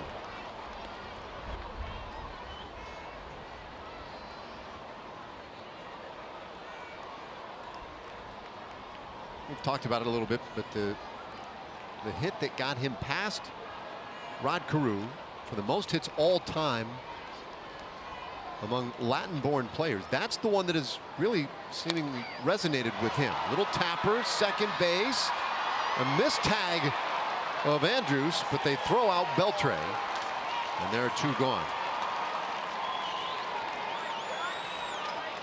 That's good base running by Elvis Andrews, not to get caught in that double play. Now John Gibbons is going to come out and ask either, probably not about whether a tag was made, but whether or not Elvis Andrews was out of the baseline as he went around Devin Travis. I don't think he was. Something he wants to talk about. Now understand, what is the baseline? No doubt he missed the tag. You create the baseline as a base runner. It's not a straight line from first base to second base, but the baseline is where Elvis is. So where he's headed right now toward the bag, that's the baseline, and he has 3 feet either way. Now, did he go farther than 3 feet? It's a judgment call. You certainly can't ask that to be reviewed, but John Gibbons wanted to at least ask that question. So if you're taking a big loop coming around first, and you're way out, you know, almost on the outfield grass, that's the baseline. Wherever you are, you create it. And then you have 3 feet either way before you're out of the baseline. Probably exactly what Elvis is telling Solarte right there. It's 3 feet either way. Yeah.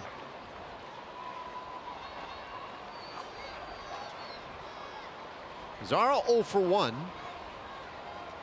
Well, it's close though. Swings and misses for strike 2. Our TXU Energy Power player to watch. And Omar Mazara, 7 for his last 15. He was excellent in Oakland. Multi-hit games his last 3 games. He's got a runner out there in scoring position. And it's 1-2. He's been swinging a good bat, has Nomar Mazara. As we were talking shifts before, the Rangers, as a team that have been shifted against the most, not really much of a shift here. Certainly would not consider this one, as the Blue Jays are playing him relatively straight up.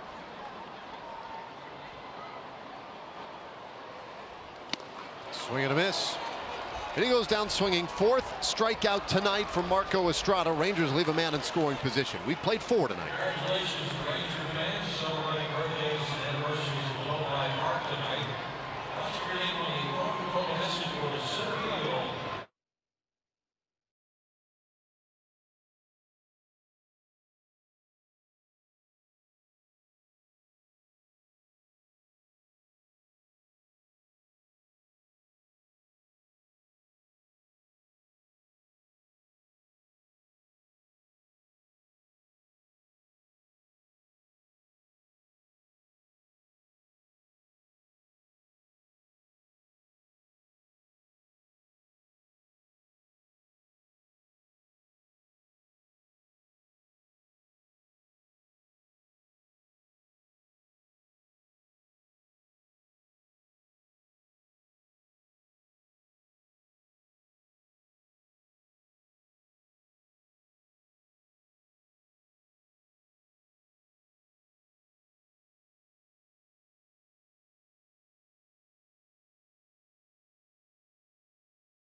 Chili Company Dollar Hot Dog Night coming up Wednesday, April 11th. Angels in town, 7:05 game, and you can get all the hot dogs you can eat for just $1 each.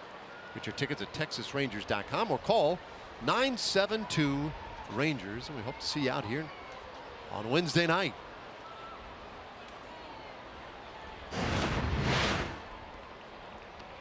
So 5th inning now. Blue Jays got 3 runs in the 3rd, 3 runs in the 4th. And Jesse Chavez goes right after Randall Grichuk with strike 1.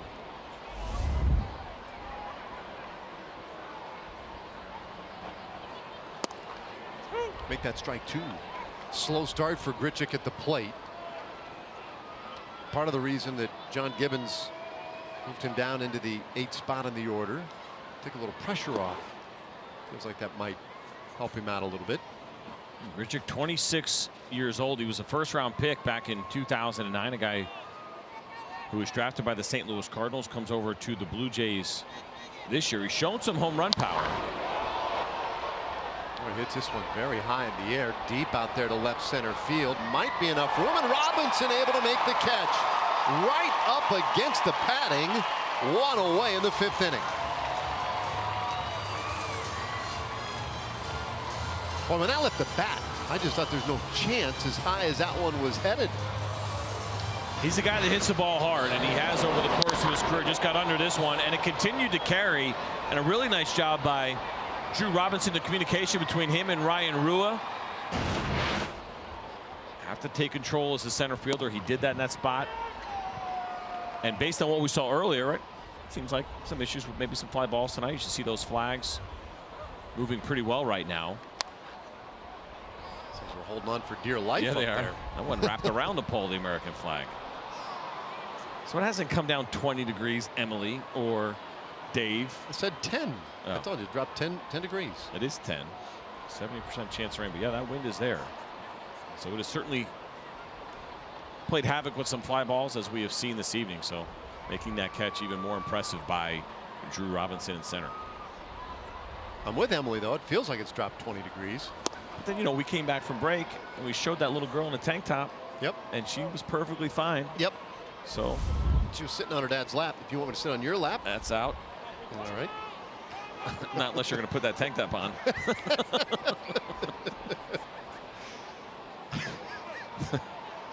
I'm not going to say that a 6-year-old girl is tougher than you. Actually, she's looked maybe about 3.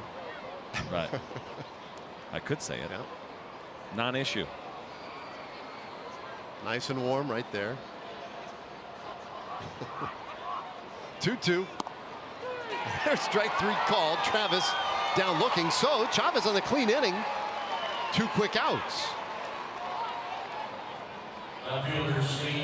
Yeah, Jesse's looking really good to start off the 5th inning after the fly ball, but just even the quality of his pitches and hitting spots in a 2-strike count does a nice job painting that fastball down and away. And look at Robinson Chirinos. Watch him.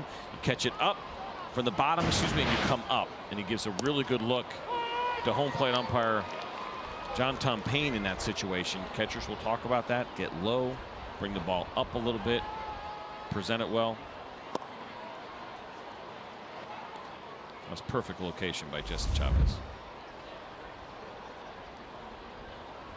It's now Pierce, who walked his last time up.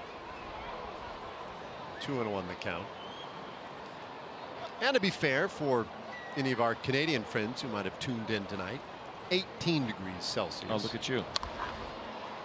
Fly ball out to center field. Robinson drifting to his left. And hauls it in. A 1-2-3. Top of the 5th inning. Nice job, Jesse Chavez. We head to the bottom of the 5th.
Breakdown. And Dave was just asking me, hey, what is the spin rate on Marco Estrada's changeup? Well, here it is.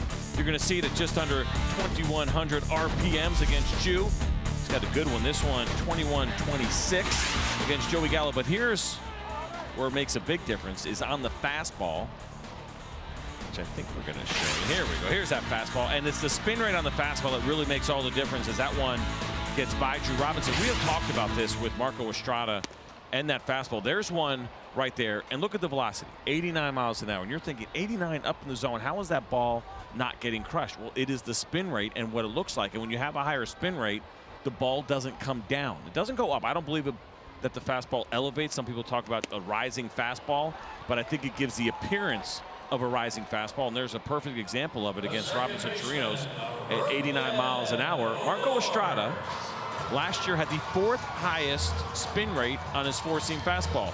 Justin Verlander first. Power pitcher, he can spin the ball. Max Scherzer was 2nd. Power pitcher, he can spin the ball. Ariel Miranda's in there. He's got a good arm. Can spin that fastball as well. But Marco Estrada was 4th among those power pitchers. So it's not always about the velocity, but your ability to spin the ball, not have it come down. It actually just stays where it is. I don't believe it goes up, but stays where it is, and that's why it gets above those bats up in the zone. Well, it got Chirinos on strikes, and now the 1-0 to Rougned Odor, and this one popped up. Oh goodness! I mean, way up.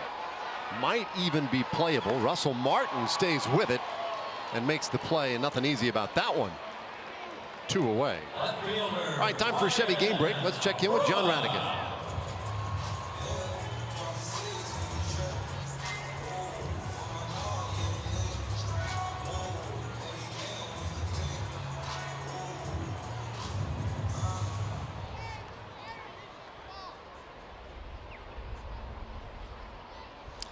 Yeah, thanks, John. And Freddie Freeman, the journey that he has taken the last couple of years.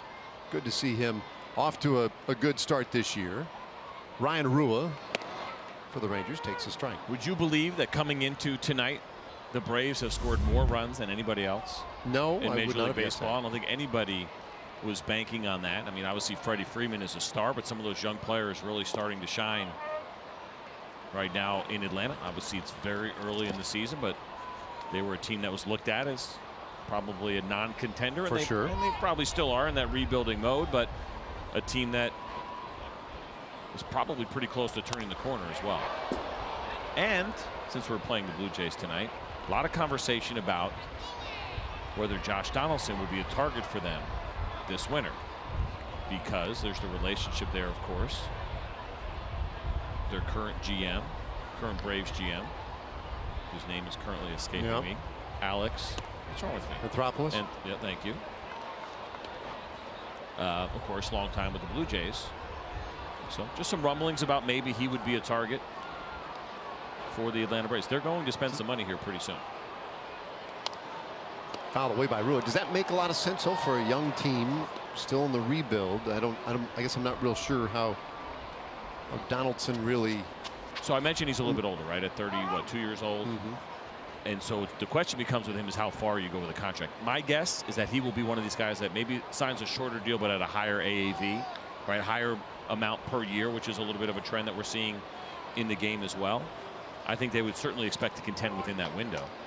I think he can get himself a 5-year deal. Maybe it's a 4+1, at least that. I think so. Really? This guy's, listen, you compare him to Manny Machado, it's not even close. He is significantly better than Manny Machado, but what Manny Machado, and Manny Machado's great, but what Manny Machado has on him is age. Rua strikes out swinging to complete a 1-2-3, and we are off to the 6th.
Final game of the series on Sunday.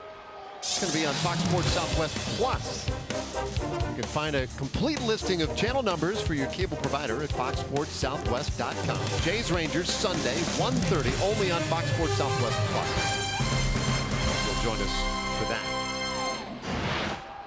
Well, Josh Donaldson, ears burning, steps in to start this 6th inning. C.J. Nitkowski just awarded him a 5-year contract at a very high annual average value. 1-1.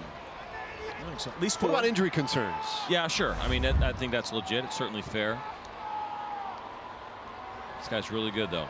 Really, really good. I mean, I think a minimum of 4 when you look at Josh Donaldson.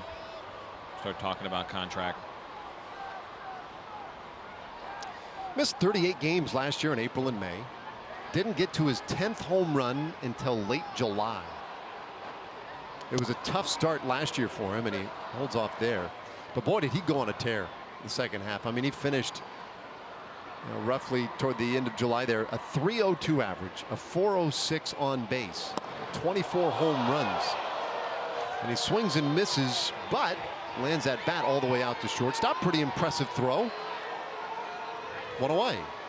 Well, a great job here by Jesse Chavez. We keep talking about how good Josh Donaldson is, but how about Jesse Chavez? Great pitch down and away off speed. Getting Donaldson way out front. As he tosses that bat to Elvis at short. Good form by Elvis. Now Justin Smoke. And he takes a little bit in. I have a question for you. You gave that really interesting breakdown of spin rate last inning. And the spin rate has been that emergent analytic, I guess, that we've talked about a lot the last couple of years. It's really evolved and emerged as an important one. A great way to evaluate certain guys and find value in their pitches and that sort of thing. But I guess the next question there is that a thing then that could be taught? Can I teach Jesse Chavez to throw his, let's say, his four-seamer with a higher spin rate? So that's a fascinating question. One I've been a little bit obsessed with lately and trying to figure that out. Are guys just born with it, or can you teach it? And I actually had this conversation with Dan Worthen on the plane we were flying back from Oakland. And I thought, it was a definite no. He was not a definite no. And not that everybody could do it, but he does believe that there are slight adjustments in mechanics that can help increase spin rate. But you also want to be careful, because if you do something well, and say you have really good command, but your spin rate's average, and you throw 92, let's just say, but you'd love to have a little bit more spin rate to help with that 92, so you can pitch up in the zone a little bit more. What you don't want to do is get to the point where you can't throw strikes because of the adjustments you're making, or you lose that command. So I always say this with kids. When you're working with kids, I always was taught to watch out for kids that drop their elbow below their shoulder when they pitch, right? Putting a little bit stress on that elbow. Always something that you would worry about. Hard one hopper, right to Odor, 2 away. So when I was asking Dan Worthen about that, I said, well, you don't want to, you don't want your elbow underneath, right? He said, no. He's like, it's okay. You worry a little bit about the shoulder, and you listen. You get feedback from any pitcher that you're working with. But he actually said if the elbow is a little bit lower and you lead with the elbow a little bit, you will get more spin rate, which kind of makes sense, as my rotator cuff is currently screaming at me for doing this, right? But if you think about it, right, if you throw the ball this way as opposed to leading with your elbow and your arm lags a little bit, you could see where you would actually spin the ball a little bit more. Now, for some guys, that stuff just happens naturally, where they're here. Like if you're a guy that's all the way out here all the time and you say, well, get that elbow down and lag a little bit. I mean, not even joking around. I can feel it on my shoulder a little bit. So you do worry. And some guys will naturally throw from that arm slot, and that's why they have good spin rate. Chris Young, the tall righty, of course, that went to Princeton. He's a really good example of that. Marco Estrada's a really good example of that. This ball hit well down the right field line. If it stays fair, it is trouble, and that one is gone. Solarte with a home run, solo shot.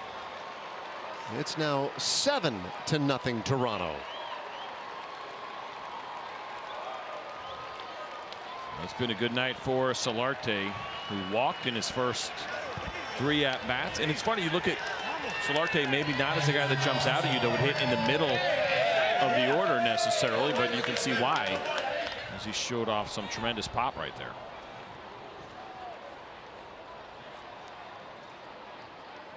And now Russell Martin. Martin pops this one up. Foul ground, first base side. Might stay close enough for Joey Gallo, and he can't quite get it. And with all that being said, I definitely would not say, oh, next time you go play catch with your son, have him drop his elbow. No, and natural slot I think is really important. And there are people that dig in and teach baseball, youth baseball. Driveline does a good job. Texas Baseball Ranch. There's so many great resources now on the internet. And I'm not saying trust everybody, but there's opportunities to really educate yourself, learn about it. Best way to train youth players. Well, this ball hit well out to left center field. Robinson goes back, and that one is gone. Back-to-back home runs for the Blue Jays. Well, it is 8-0.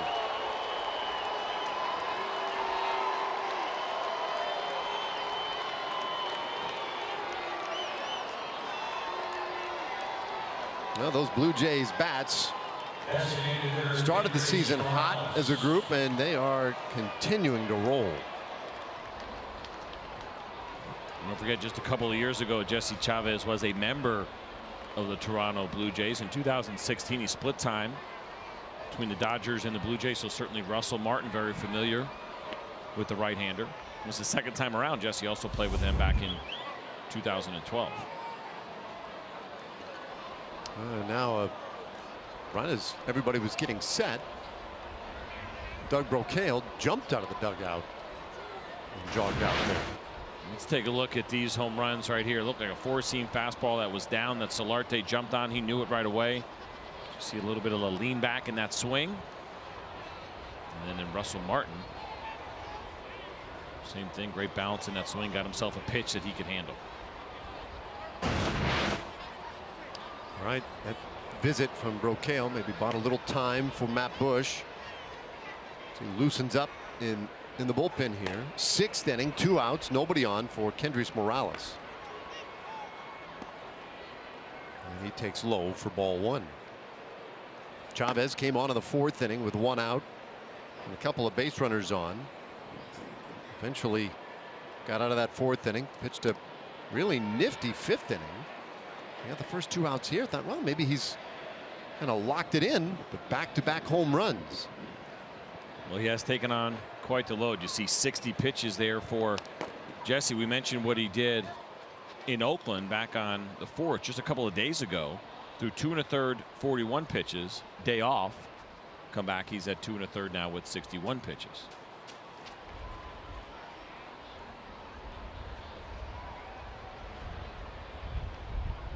Two. Well, there's a swing and a miss, strike 3. So Morales goes down swinging. Chavez with a strikeout ends the inning. We're going to the last of the 6th inning with the Blue Jays leading 8-0.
Bottom of the 6th inning.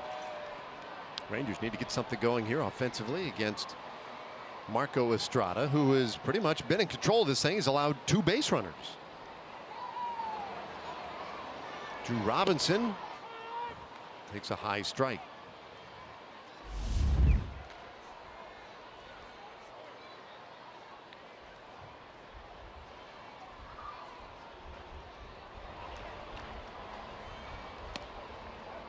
1-1 the count. Robinson struck out in the 3rd. 0 for 1 so far.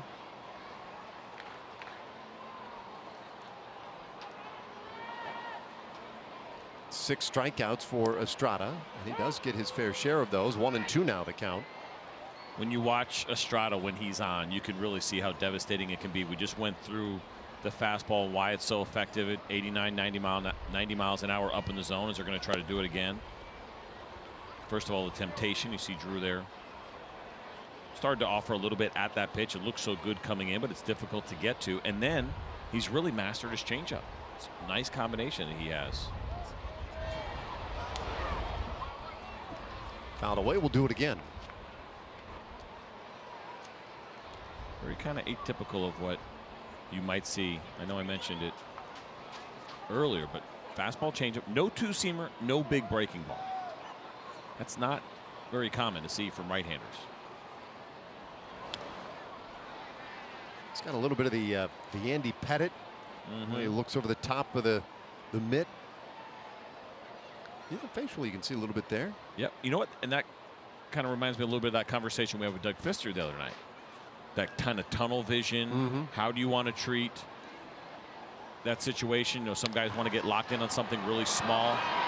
It's a slow roller. Robinson can move, but he can't get to first in time. Chavez throws him out, one away. And for guys that do that, it's, you know, because they want to pick up a target. They want to eliminate as much as they can see, and they use that glove to really kind of focus, as we're going to watch Devin Travis make a nice play here on the run, and he knew that he had to hurry with Robinson running. Almost threw it away.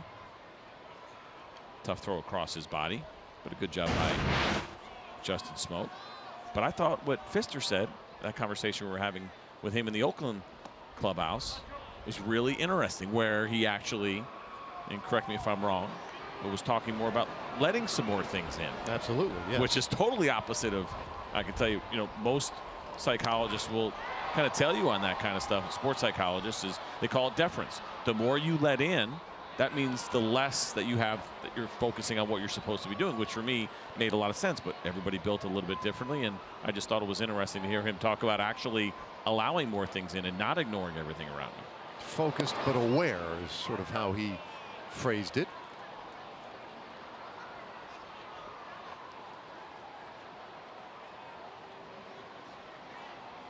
One out, the 2-1 pitch. Leaving it at 2-2. Emily? As any good reporter would do, I wrote his words down, guys. It was fine. Oh, I just guessed. Fine focus without tunnel vision. Yeah. How about the story he told, though, of his college coach who had them in a room as Choo hits this ball well out to right field. That one's going to carry. Grichuk looks up. It is gone. Choo has found himself in a nice little groove. A solo home run, and he gets the Rangers on the board. Choo is really locked in right now, showing off the power. Third home run of the season for him, and we had shown this earlier, beginning of the game, where he was getting to high velocities that were up and in. Well, that looks like a changeup. They were trying to throw it down and away, and Estrada left it up in the zone, but good balance by Choo. He didn't get far out in front of that pitch at all, and hammers it to right field. Gallo takes a big swing. Look at the glove, and then look where the ball ends up. Right over the heart of the plate, and Choo knew it as soon as he hit it. Homers in 3 straight games now for Choo. Gallo chases that one as well. It's 0-2. Didn't wait to the 9th inning tonight. Yesterday it was a 2-run shot in the 9th. Wednesday evening, a solo home run in the 9th. Today, got it out of the way in the 6th inning. Anyway, that Fister, his college coach, where they had the room with the TV blaring, the radio on, and a book. That's amazing. And would ask them to do all 3 at the same time. Gallo strikes out swinging. There are 2 away.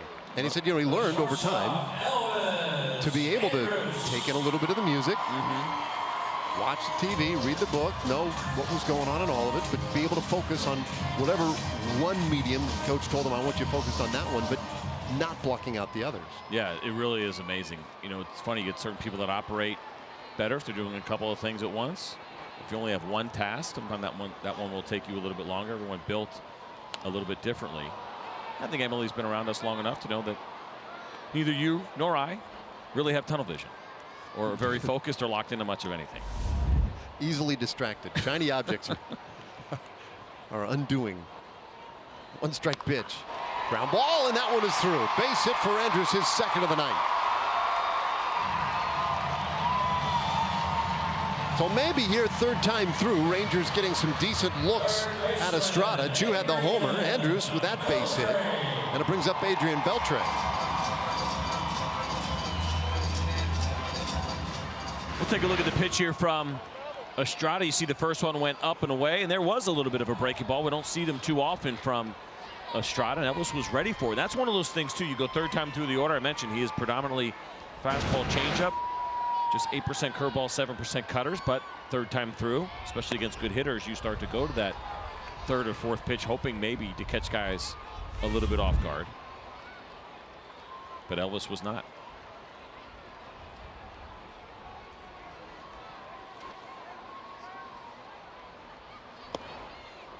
Two 2-0. Beltre has not hit a home run yet this year. It's early, just the 9th game of the season. Does have a hit tonight.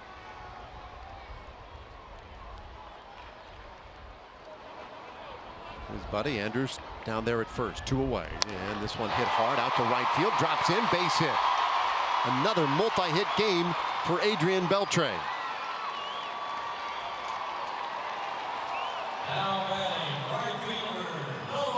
Smart choice by Elvis Andrus not to advance to third, even though there were 2 outs. This ball was hit so hard. Randall Grichuk's got a pretty good arm, as you see Adrian taking that ball to right field.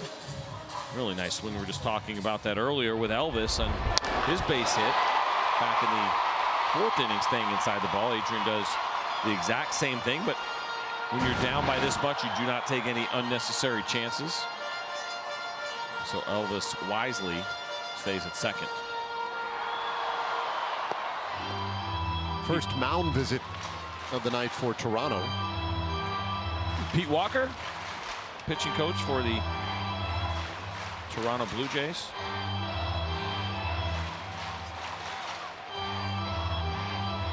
Just a short one.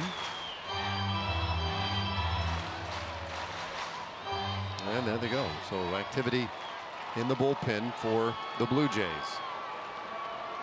Luke, the lone lefty that they have down there, which is something to keep an eye on this series. Of course, all the lefties that the Rangers have. John Gibbons has got to pick his spot and when he wants to use his one lefty for matchups. He's got Tyler Clippard down there as well, who has got a good changeup over the course of his career, has been good against lefties. Andrus second, Beltre first. The 1-0. Azar swings through it. We even the count. Nomar took a good swing in the 2nd inning and hit one to center field. It just did not carry the way I guess I expected it to, watching the swing. I'm with you. I thought he got it too when he hit it. Takes strike 2. 8-1. This is the opener of a 3-game series. A little opportunity brewing here for the Rangers.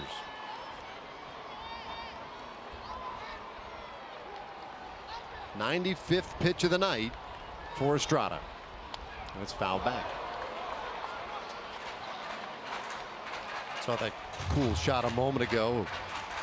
Andrus and Beltre taken from that one right there. As ordered by our director Dave Burchett in his 36th season directing baseball here for the Rangers. Happy birthday, Dave. Yeah, happy birthday, Dave. Thought you could sneak it by us. 1-2.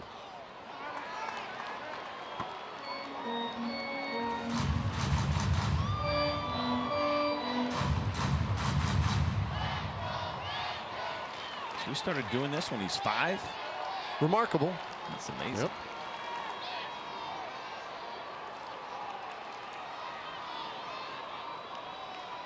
Two-two pitch. Very high. Full count. So Chirinos waiting on deck. Might have a chance here to bat with the bases loaded, depending on what happens on this very next and very big pitch to Nomar Mazara. Well, these fans have been waiting for a moment like this tonight. The 3-2. And there's ball 4. So they are loaded in the 6th inning.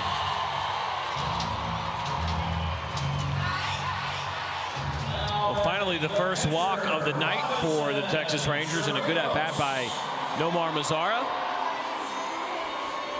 And we'll see if Robinson Chirinos can do some damage. 0 for 2 so far. He's popped up and struck out.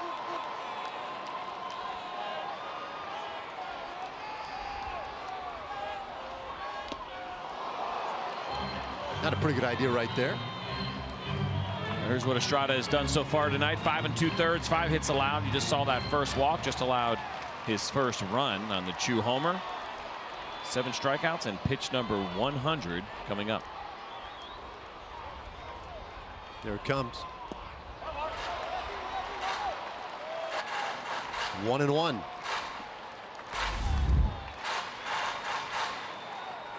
You see there at the bottom of the screen a slow start for Chirinos. But he was starting to swing it a little better in Oakland.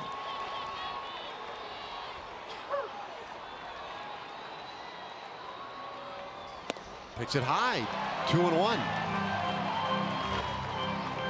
I'm starting to think this is last hitter for Estrada, with Odor waiting on deck, and then 2 batters after that, Drew Robinson. So a lot of lefties coming. Estrada maybe running out of gas here. The 2-1 pitch. There's a swing and a high fly ball, but way out of play.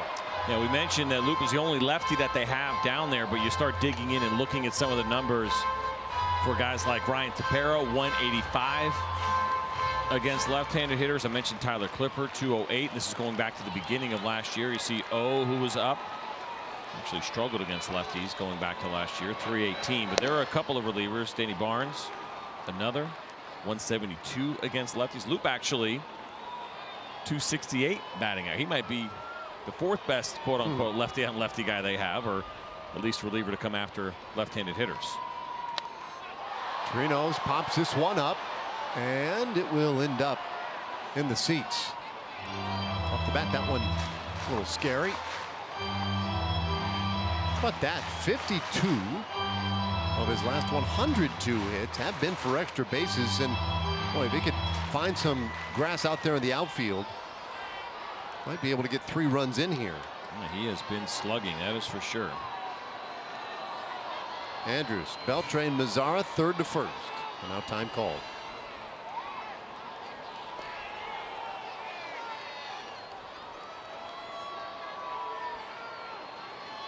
One run in the inning. The Choo homer.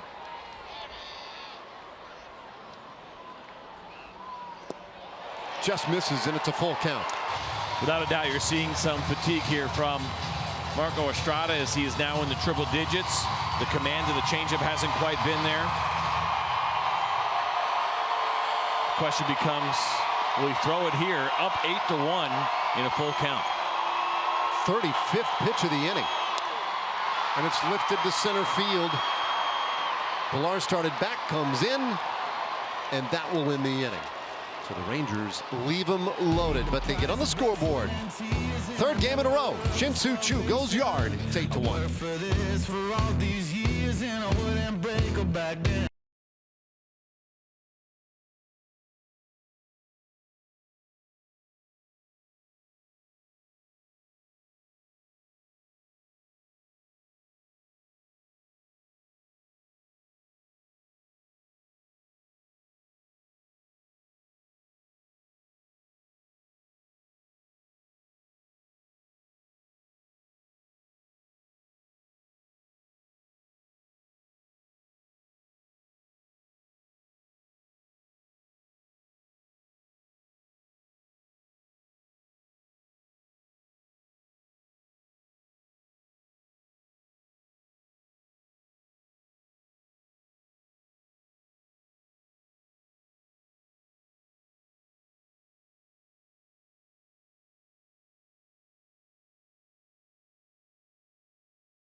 along to the 7th inning. And coming up on Tuesday, Rangers and Angels, we're giving away an on-deck circle coaster set to the first 15,000 fans to the ballpark, courtesy of Coca-Cola. You can get your tickets at TexasRangers.com or by calling 972-RANGERS.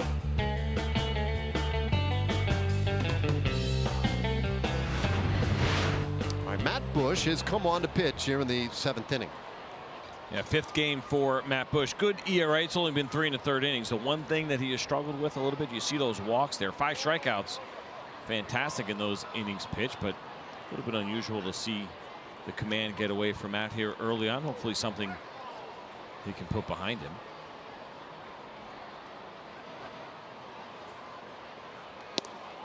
A big swing and a miss by Kevin Pillar. The first fastball he sees. Matt Bush pitched last night in Oakland through a 1/3 of an inning and 12 pitches.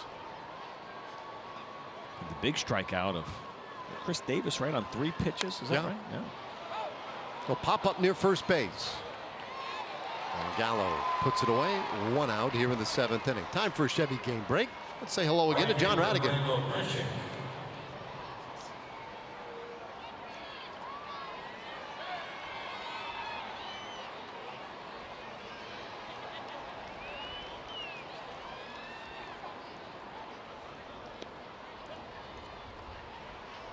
Makes you feel better. His friends call him Joe. Yeah. I'm good with Joe. Yeah. Grichuk fouls off the first pitch. Did you see the World Series rings? I did. Pretty nice. Yeah. Good job with those. Painful to watch, no doubt. But I thought they did a tasteful job with their rings. Not always the case in our game's history. Although I will say this, I've never seen a World Series ring that I haven't really liked. Really? I mean, I have. The worst World Series ring of all time. It's a good way to look at it. Is still the greatest thing ever. Like being the dumbest guy at Harvard. I get it, right? Yeah. I mean, you're still at Harvard. But the 03 Marlins ring was pretty absurd. Remember the 03 Marlins ring? I mean, it looked like a 2-finger ring. It was humongous. Brass knuckles? It was really, I thought it was obnoxiously big. I remember, actually, I'm not going to throw him under the bus, but my manager, who I was with and playing for at the time, said, well, what's the point of winning the World Series if you can't wear the ring? He thought it was that bad. Big league manager. Well, I mean, the majority of World Series rings are probably a little tough to pull off as part of the everyday attire. No doubt. No doubt. And if you ever get the chance, talk about this stuff a lot. Bucket list, get to the Hall of Fame where they have, right? Is it one of each World Series ring in that case? You ever see that at the Hall of Fame? That's really cool to look at it. You kind of look at the history of World Series rings. They've changed dramatically as we see Matt Bush. Good movement on that fastball as it finishes down and in, and Randall Grichuk swinging right over the top. Looks like a 2-seamer from Bush. But that's a cool thing to look at. Well, of course, pre-rings, there were other special things, might be belt buckles, those kinds of things that were the spoils of winning the World Series. Here's Devin Travis, and he shoots this one down the right field line, foul.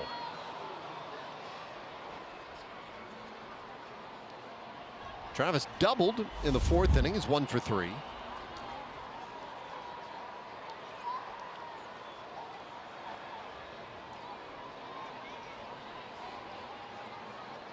He's done most of his work in the leadoff spot, but today, batting ninth, you saw the numbers there just a second ago on the struggles offensively for Devin Travis, and so opportunity, as his manager felt, to take a little pressure off today.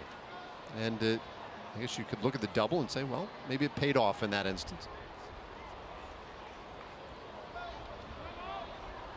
Devin Travis, a guy who has always been a real intriguing player. He had some difficulty staying healthy in 2015 and 16, but always showed that in the big potential offensively.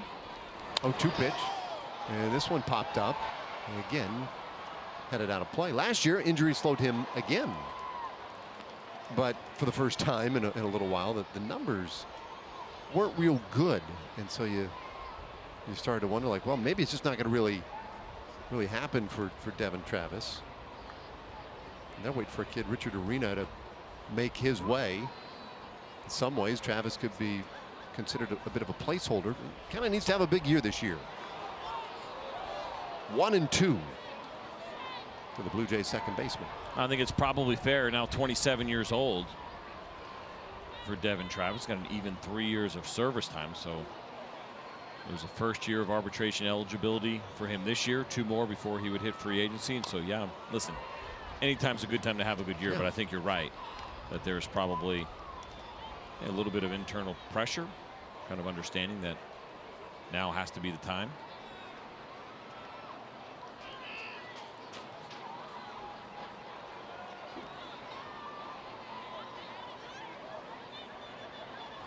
Bases empty, 2 gone.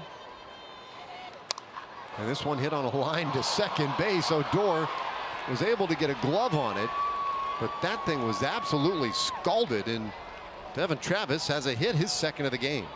This ball was hit very hard by Devin Travis and right at Rougned Odor, but this is going to be a rough one to handle. And you'll see Rugi get a good look at it right here. A couple of steps to his right, and it would have taken a great play. It's more of a reaction play. Don't really time to set up and get in that proper fielding position. Travis listed for a pinch runner. Gift Ngope, the former Pirate,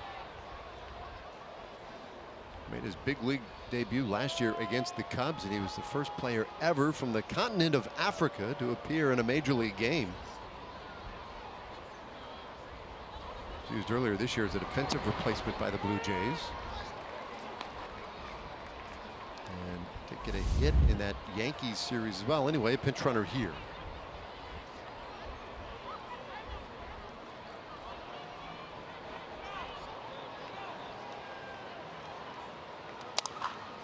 Ground ball, second base. Odor waits on it and throws over to first to take care of Pierce and the Blue Jays in the 7th. We turn it over to Chuck Morgan now as we all stand and recognize America with God Bless America.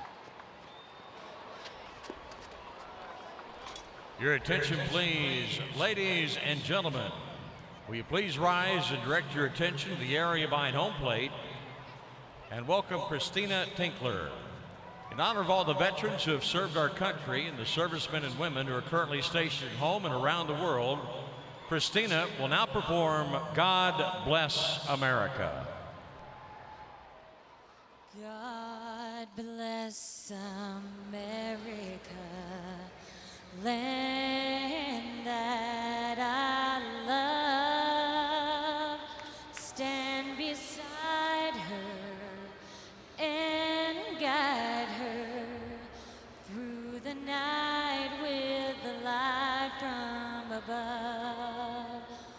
From the mountains to the prairies to the oceans, why with foam, God bless America, my home, sweet home. God bless America, my home, sweet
Southwest Airlines. Low fares, no hidden fees. That's transparency. And by your North Texas Ford dealer. See your best in Texas Ford dealer during Truck Month. It's buy now time.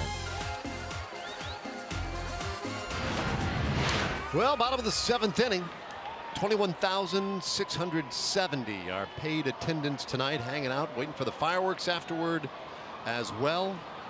First game back for the Rangers after a 4-game series in Oakland, but it has not been according to plan for the Rangers. Aaron Loop on a relief here of Marco Estrada, making his 4th appearance of the season.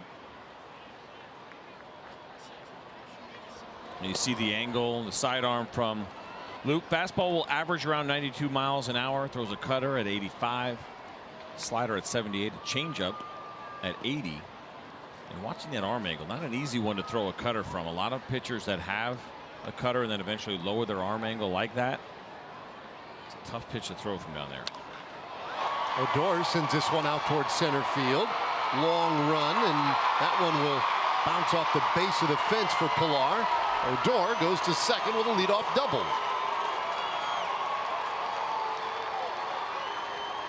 Well, that is a very encouraging at bat from Rougned Odor, his first double of the season, but going up against a lefty who's coming from that funky arm angle. And watch Odor stay on this pitch. It was on the outer half, maybe even outer third. But watch him stay on it and drill this ball to left center field. It had some carry on it, as you're going to see it hit right near the base of the wall. That is very encouraging to see Odor take that kind of pitch from a lefty and drive it the other way.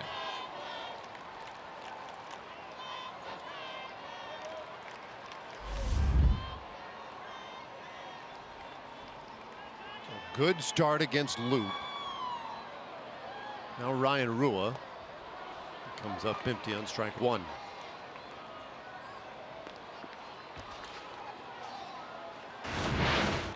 Gonna watch this one more time, as you also see Loop is all the way on the first base side. So for lefties, that ball is starting at you or maybe even behind you a little bit. It's a much better look for righties. Surprisingly, since the beginning of last year, Loop's been better against righties than he has lefties.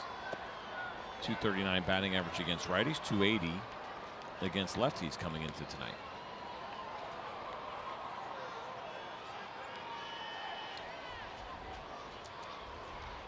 He's on for Marco Estrada. Estrada, 6 innings today. He really had to work at the end of it, but pretty good line. A run on 5 hits, walk and 7 strikeouts.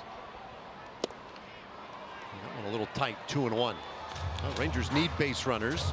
Haven't had many tonight, although they did leave the bases loaded last inning.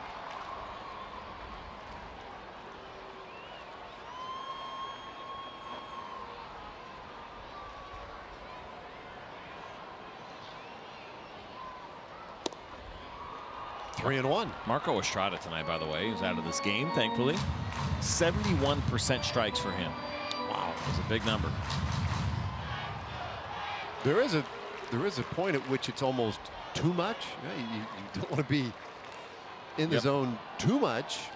You might start getting hit, but well, he was right on that line. There's a chopper up the middle, handled cleanly by Ngope, and that is out number 1. Let's take a look at our Kubota power stats this evening, and this will be on the bullpen of the Toronto Blue Jays, and they have thrown the ball extremely well. That whip, walks and hits per innings pitched, they are the best in baseball right now. The on-base percentage, best in baseball. The ERA, the batting average against, third right now, and those numbers are accurate. The one that I just told you previously was not. What? Because I had on my awesome Inside Edge real-time app, I had first pitch checked off. So Marco Estrada actually only threw 66% strikes, not 70. So roller into the hole, it's short, and Ngope loops around to get it, throws it away.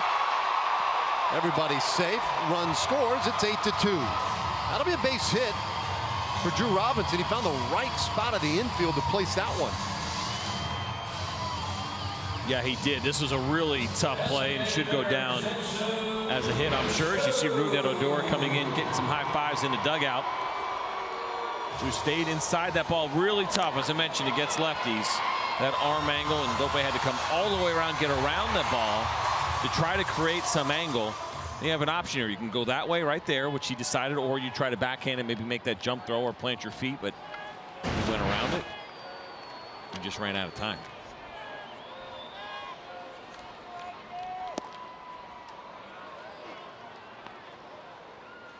Choo homered in the 6th inning. 3rd time in his career he's gone yard in 3 consecutive games. Loops 1-0. Look out. Rifled up into the seats.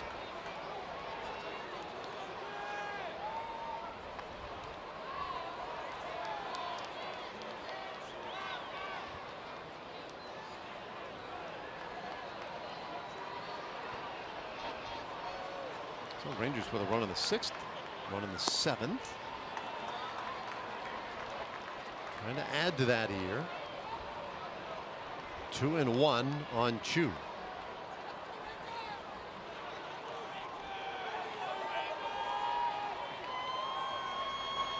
Robinson with a modest lead. And this one out to left field. That's going to drop down and will roll all the way to the wall. Robinson has good speed. They'll wave him around. He'll score. RBI double for Choo. And it's an 8-3 ball game.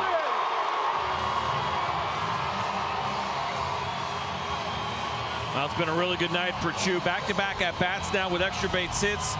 The home run in the 6th, the double now here in the 7th, and a great job by Drew Robinson running those bases. As you see now, 2 doubles for Choo on the season to go along with his 3 home runs, and another lefty hanging in there against Luke, despite the fact that he's coming from that lower arm angle. And really a nice approach by the lefties this inning. Odor goes the opposite way off the wall. Drew Robinson hits the ground ball opposite way. Scores on this double from Choo, who hit the ball the other way. And so that's the approach. When you get that kind of sidearm lefty, you try to pull him, you're going to be in trouble. You're going to hit ground balls, you're going to roll over balls. The Rangers did the opposite. And John Gibbons out there to take the baseball from Aaron Loop. Rangers have a man at second. New pitcher coming on.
Trying to make their way back in. Just like a Globe Life Park from the outside. Hey, watch every out-of-market regular season game live at home, in the office, or on the go with MLB.tv. Your subscription includes MLB At-Bat Premium, allowing you to watch live baseball on your favorite supported devices. Blackout and other restrictions do apply. Go to MLB.tv for details. And how about this? I don't think I've seen it before. The translator also running in with O. And so if you want to be a translator in big leagues, you better be able to jog in from a bullpen. That's a lot of pressure. Jogging in front of 30, 40,000 people a night. Sudwan Oh, the third pitcher of the game. I mean, you're thinking to yourself the whole time, just don't trip, keep the arms in. Oh, now don't. Yeah. Make sure they're swinging.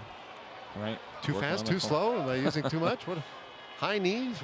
Got to keep pace with O. As you see now, his 5th game on the year. He's done a nice job so far with the Blue Jays. Had a little bit of a rough season last year after pitching really well 2 years ago with the St. Louis Cardinals.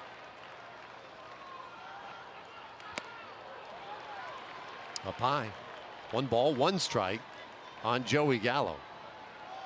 And with O, you're going to see a fastball around 91, slider at 84, a curveball at 75, and he also throws a split finger. So full array of off-speed pitches for the South Korean native.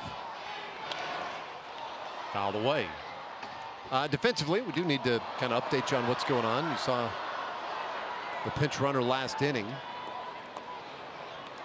That was Git Ngope.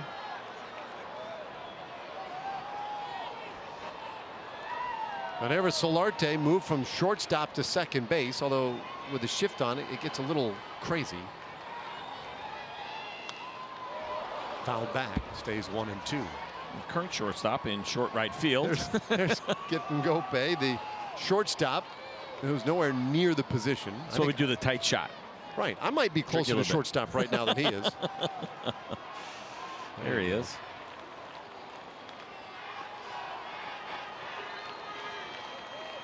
Choo out there at second base. The 1-2 from O. Very high. O spent 9 seasons pitching in Korea for the Samsung Lions.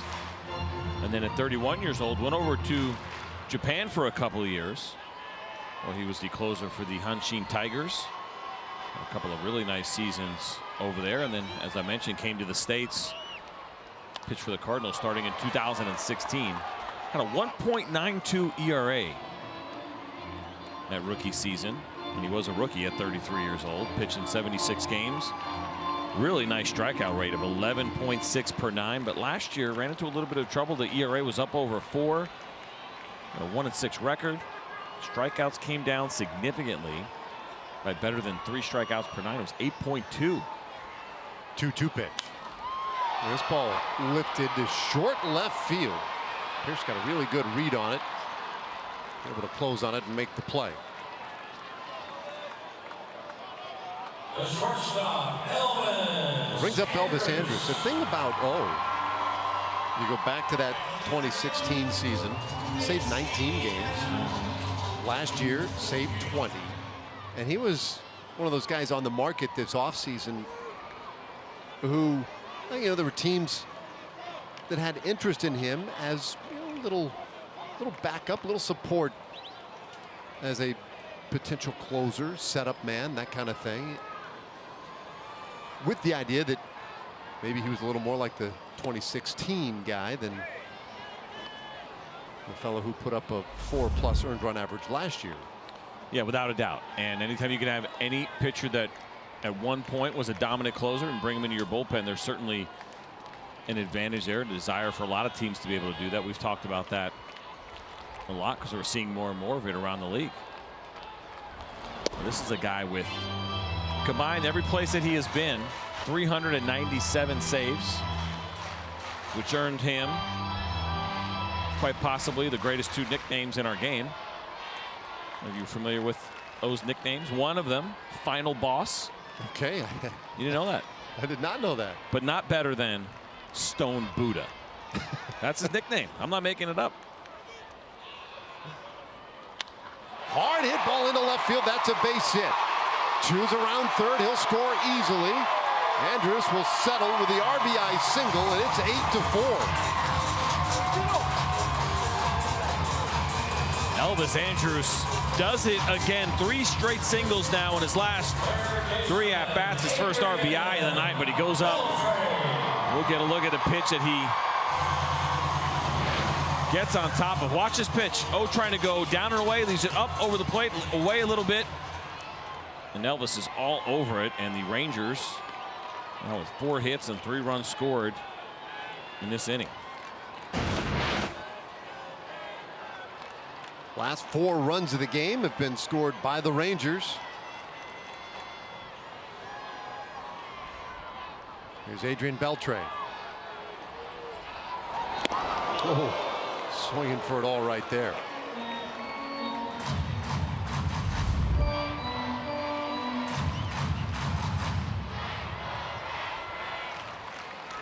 Andrews at first. Beltre already with 2 hits tonight. He takes high, 1-1. I know a guy who is not a ground ball pitcher, pretty low ground ball rate, 38.5% going back to the start of last season. He allowed 10 home runs in 59 innings a year ago, and he's already allowed 1 this year. 1-2. Now let's take a look at Adrian Beltre, what he does against fastballs and where he likes them. That's difficult. Field goal post kind of puts you in a tough spot as a pitcher, knowing he can crush balls middle and down, but then also up and away and up and in. Andrews held first base on that ball in the dirt. Count now 2-2 on that fella right there. Adrian Beltre. Be a big base hit here. 2 hits yesterday, 2 more in this one tonight.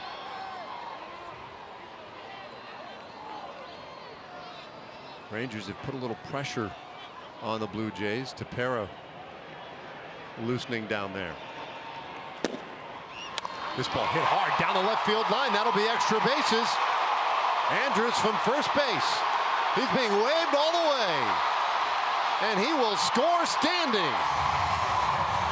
An 8-5 game. And Adrian Beltre brings him home with 2 outs.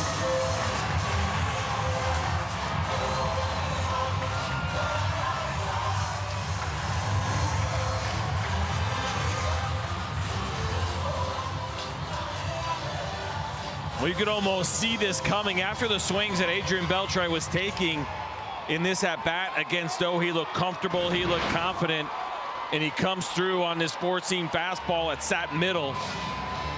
That classic Adrian Beltre swing, crushes this ball, drills it down the left field line, and with 2 outs, no doubt that Elvis Andrews was going to score. The Rangers are mounting a comeback against this Blue Jays bullpen. There you go, extra base hits among third basemen. Beltre now just 3 shy of the all-time record for his position. George Brett, 1,119. Beltre right behind him. And now in scoring position for Nomar Mazara, who's 0 for 2 with a walk.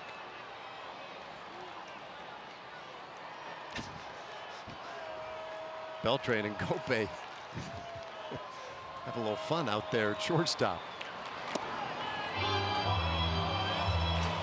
Nomar takes a close pitch for a strike. Run last inning, 4 runs this inning.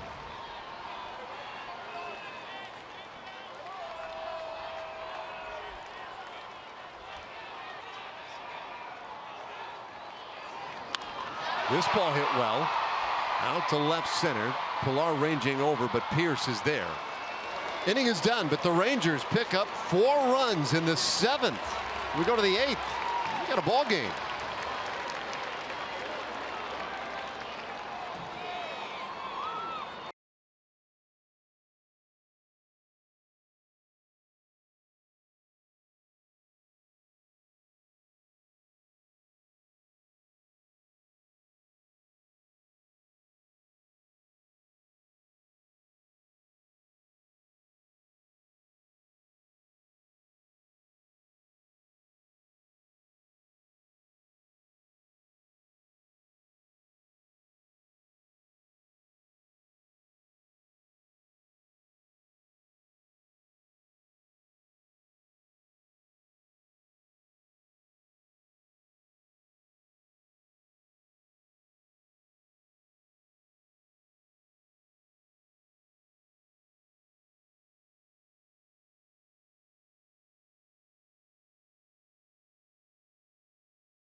going to be all about Shin-Soo Choo.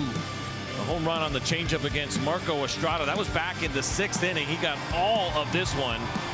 3 home runs on the season now for Choo. You see the exit velocity at 99.3 miles per hour. And then against the lefty Aaron Luke, Choo does an excellent job of driving a ball into the left field gap. It's an RBI double, the 2nd double of the season. And Shin-Soo Choo really has been locked in offensively, doing a nice job. Interesting when he was talking to Emily the other night post game about how he hasn't given up on playing the outfield, not completely sold on just being a DH, but tonight with the bat, he's been excellent. A big spot here in the 8th inning. As the Blue Jays are sending the 2, 3, and 4 hitters. Josh Donaldson, Justin Smoke, and Yannervis Solarte. 8-5.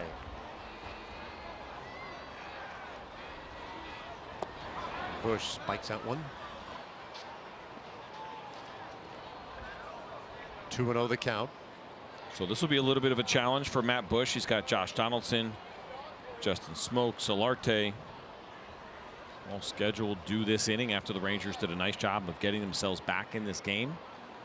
Important for Bush to shut down his Blue Jays offense and get the Rangers back in the dugout to hit.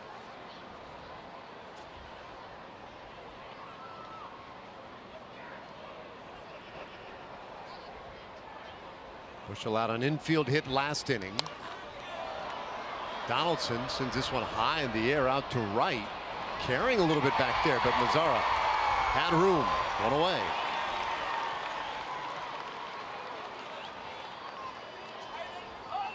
First baseman Justin Smoke.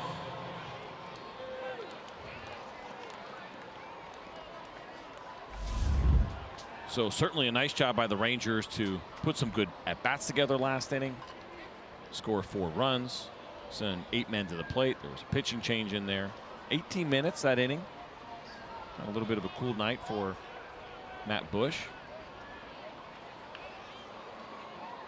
It's always that little bit of a challenge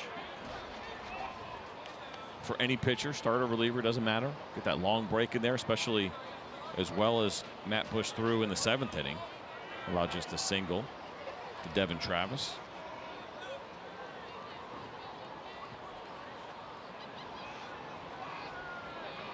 One 0 pitch. Here's a strike. One out, nobody on here in the 8th inning.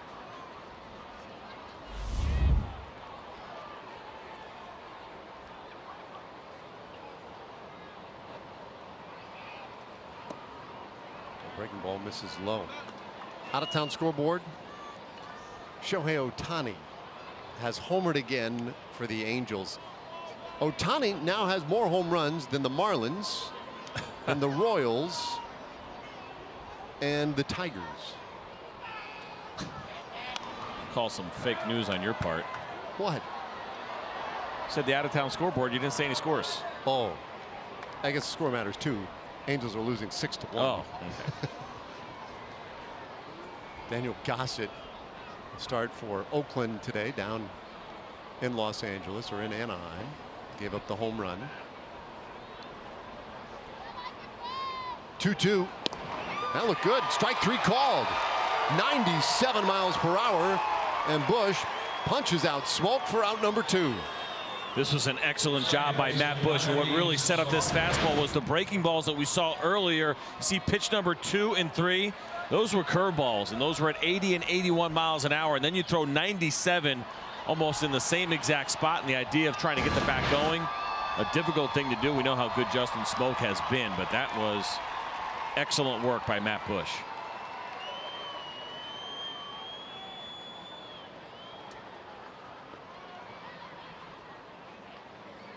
So 2 gone. Solarte had a big home run in the 6th inning. And he takes in ball 1. So are you finally ready to admit that you were wrong on Shohei Ohtani? Oh, without a doubt. I mean, I was ready after we saw, I think, the first homer, and we saw him touching triple digits in his first start. Ground ball, second base. Odor is there. And a 1-2-3 eighth inning for Matt Bush. Nicely done. Momentum still on the Rangers' side. They're down by 3.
Ladies and gentlemen, your attention please.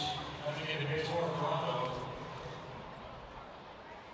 Number 52, Ryan Tepera, now pitching for Toronto. Ryan Tepera, number 52, now pitching.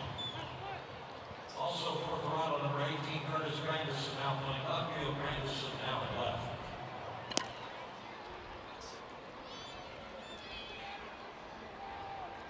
The catcher, Robinson.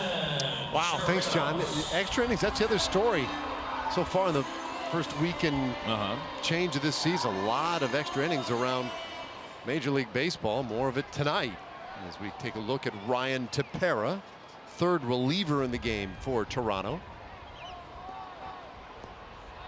I tell you what, I thought that Gary Sanchez or maybe Greg Bird was going to be the one that was going to benefit the most from the Stanton Judge deal going on in New York, but it seems like Didi Gregorius right now has been the one. 3 home runs for him now on the year.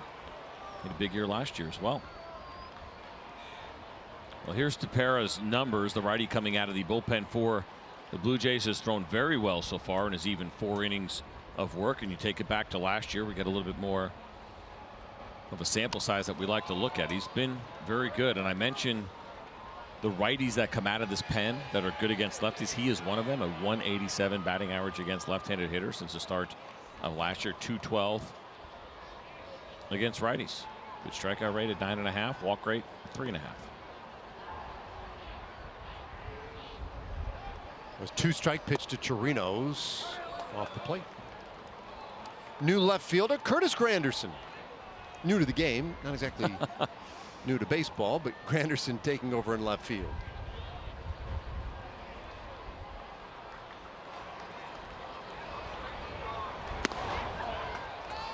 Two and 2 on Chirinos, who's hitless in 3 tries tonight.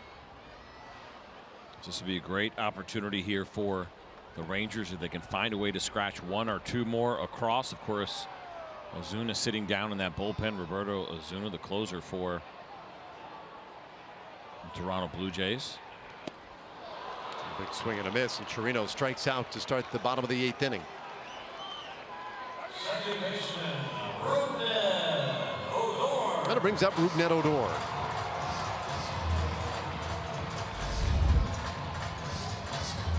Let's see, the Rangers have scored in each of the last 2 innings.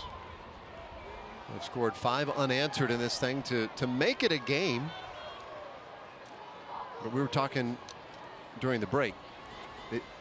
You feel like they've got to do something in this inning to keep that momentum going. Sure. I mean, it's a challenge. Now you got a couple of really good arms at the back end of this bullpen with the Blue Jays. It's not going to be easy, but you had that really good momentum where you scored the 1 in the 6th and the 4 in the 7th to get yourself to this point. You just feel like if you could put a little bit more pressure on these guys, certainly you're going to increase your chances. You know, the other part is, as of the 6th inning, Blue Jays are winning this game 8-0.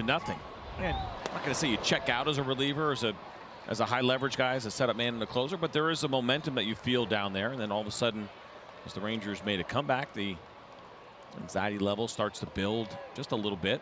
So you want to make sure you keep the pressure on those guys. Don't let them reverse that momentum. 1-1. And Odor hammers that one out to right field. That's a base hit. Boy, more solid contact off this bullpen.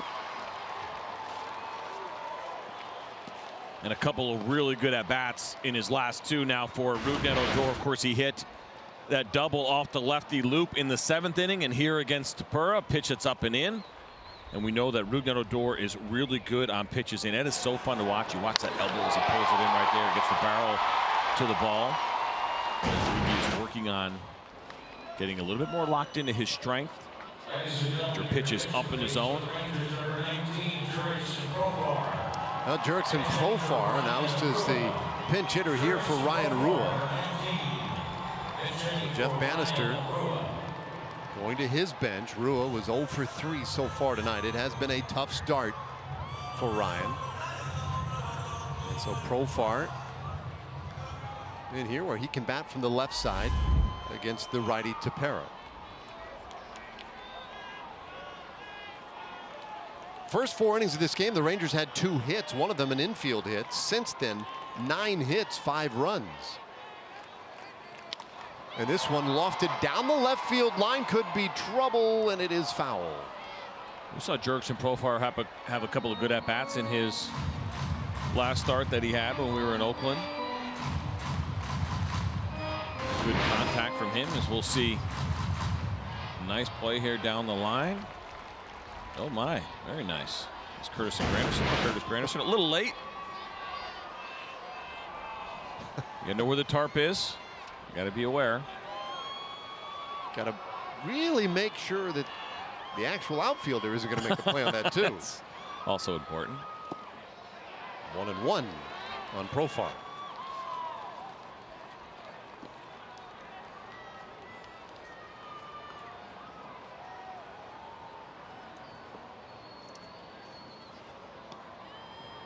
Bottom third of the order tonight has 3 hits and scored 2 runs. They've driven in a run as well. So a little production tonight from the bottom of the order makes a big difference. Profar fooled badly. It's 1-2. And based on the swing, you might have thought that was an off-speed pitch, but that was a fastball at 95 miles an hour with some life on it. Profar is picking up that location a little bit late. Tried to stop himself, but couldn't.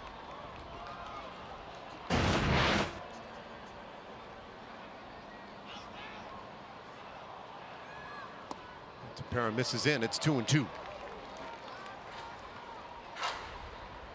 It's always that situation that pinch hitters try to avoid whenever they can, is getting to 2 strikes when you're pinch hitting. A lot of times out of the flow of the game. And you'll see a lot of pinch hitters come out swinging early, trying to put the ball in play.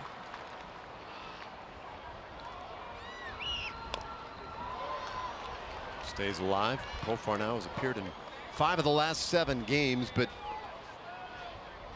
more times than not in roles a little bit like this. He did start at second base on Wednesday. Looking for that first hit of the year. Be a good time for it. This will be his 24th plate appearance as a pinch hitter. He's got 4 hits, .211 batting average. Has walked 4 times in this spot and driven in 4 runs.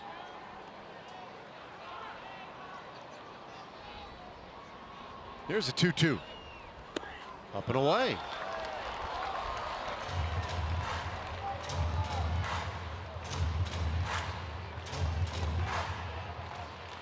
Now John Gibbons,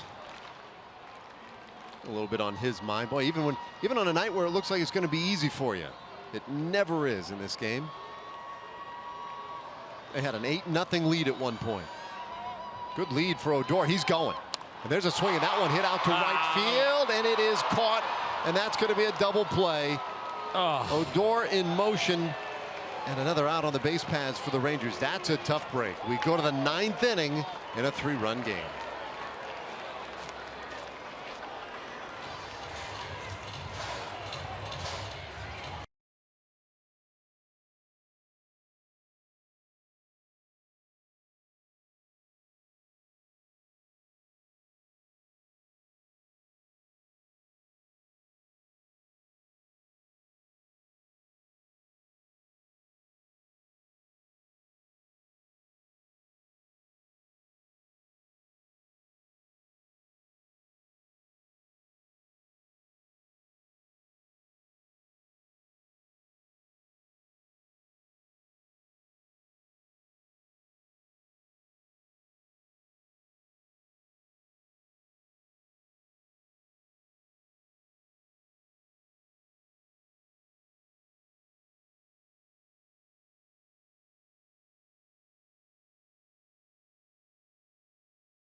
Tomorrow, middle game of this 3-game series, and our probables are brought to you by North Texas Ford.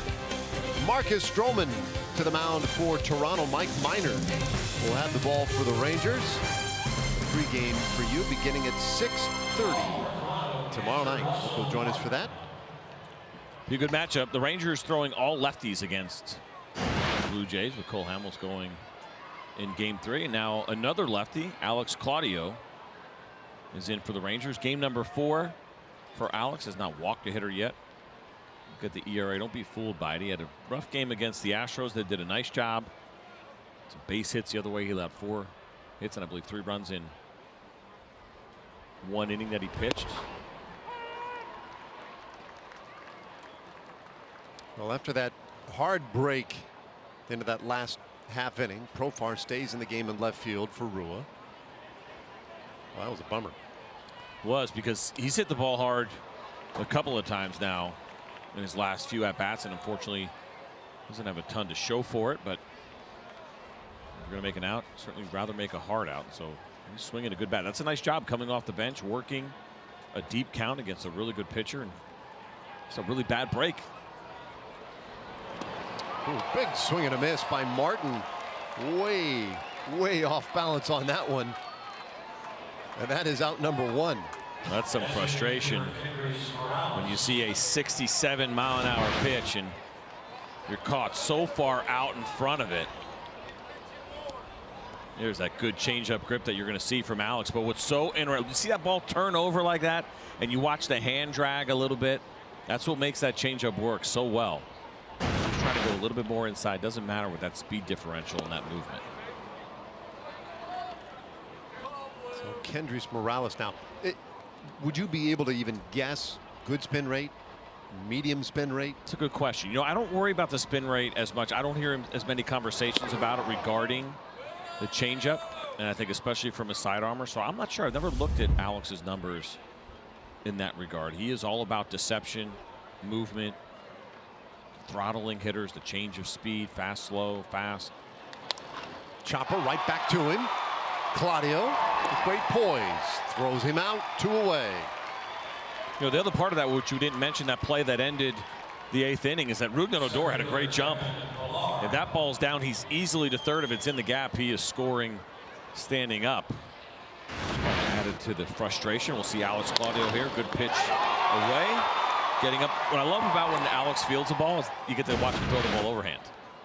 Right? I mean, everything's sidearm, sidearm. I always wonder about that, if guys were more comfortable throwing to first sidearm, but he is not. Gets a little bit more traditional in those spots, which I'm sure Joey Gallo appreciates, because if he drops down the side, you know it's not going to be straight. And Joey's got to become a catcher. Swing and a miss by Pilar. Get a good look at the jump. Look at that jump from Odor. Just incredible. Nothing you can do. You don't even try to go back at that point. You hope that somehow, some way the ball gets down. It didn't, and unfortunately, it ended the inning. On one pitch, bouncer up the middle. Andrews to his left, has it, spins, throws, got him at first base. What a play, Elvis Andrews. Inning over. It never gets old watching Elvis Andrews play defense, and on just the 9th pitch of the inning with Alex Claudio in there, he does a tremendous job ranging to his left, spin, and throwing a strike to Joey Gallo.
Bottom of the 9th inning, so you're saying there's a chance. John Radigan here with David Murphy. We're getting ready for Rangers Live, presented by Fios by Frontier.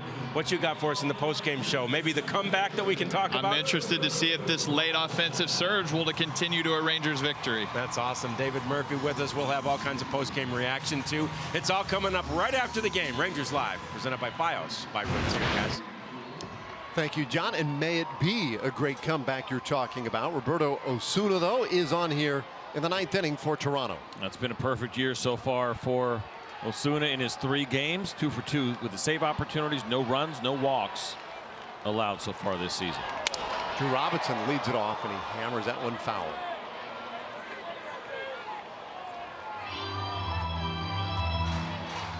Osuna's got a good arm. Fastball averages 95 miles an hour. He'll throw a cutter at 91. Slider 86. Changeup sits right around 84 miles per hour.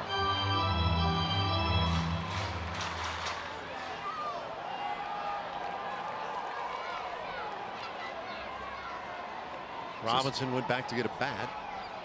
Yeah, that one got in there on him pretty good.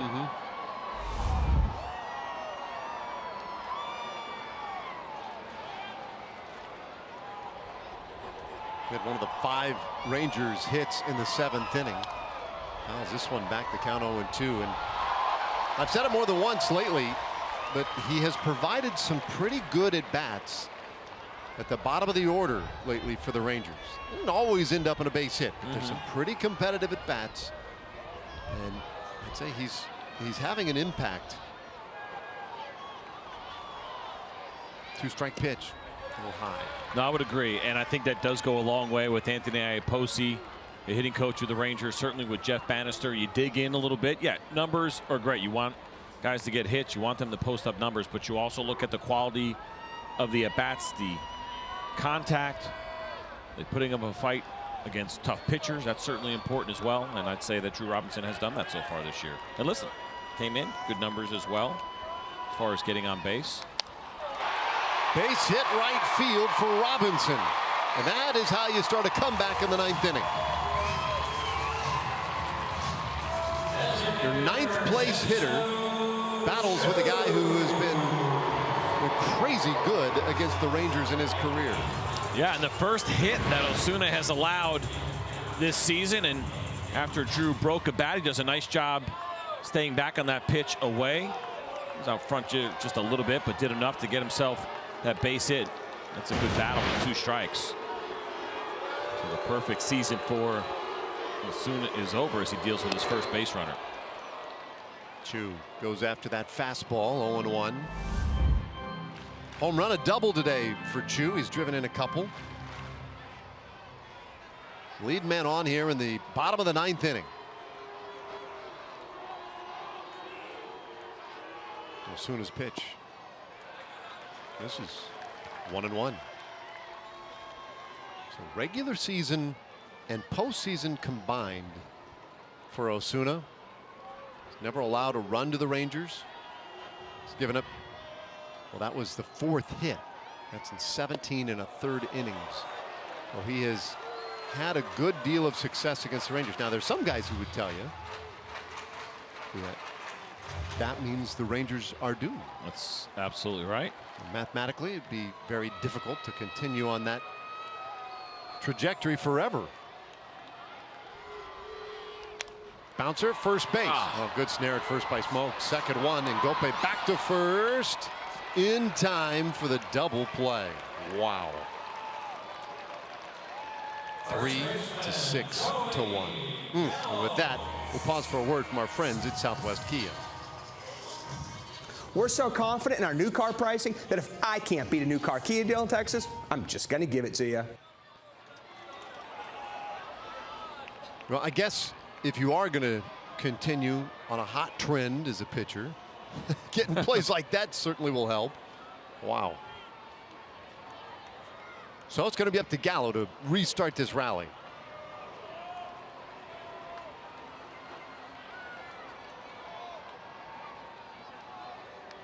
Hits this ball hard out into right field. That's a base hit.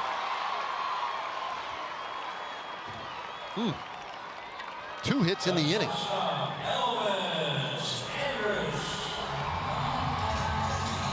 Well, good to see Joey get on the board after an 0 for 4 through his first 4 at-bats. Gets a fastball up from Osuna. Smashes this ball right through the shift on the right side.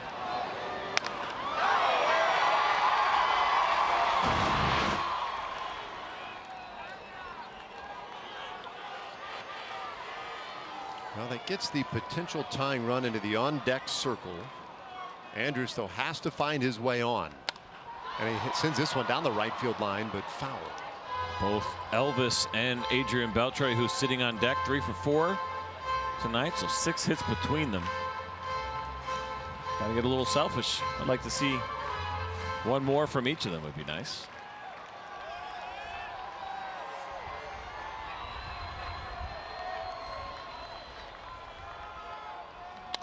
Ground ball, shortstop. And Gope goes a short way to second. And that one ends it. 8-5, the final tonight. Toronto with the win, but still a strong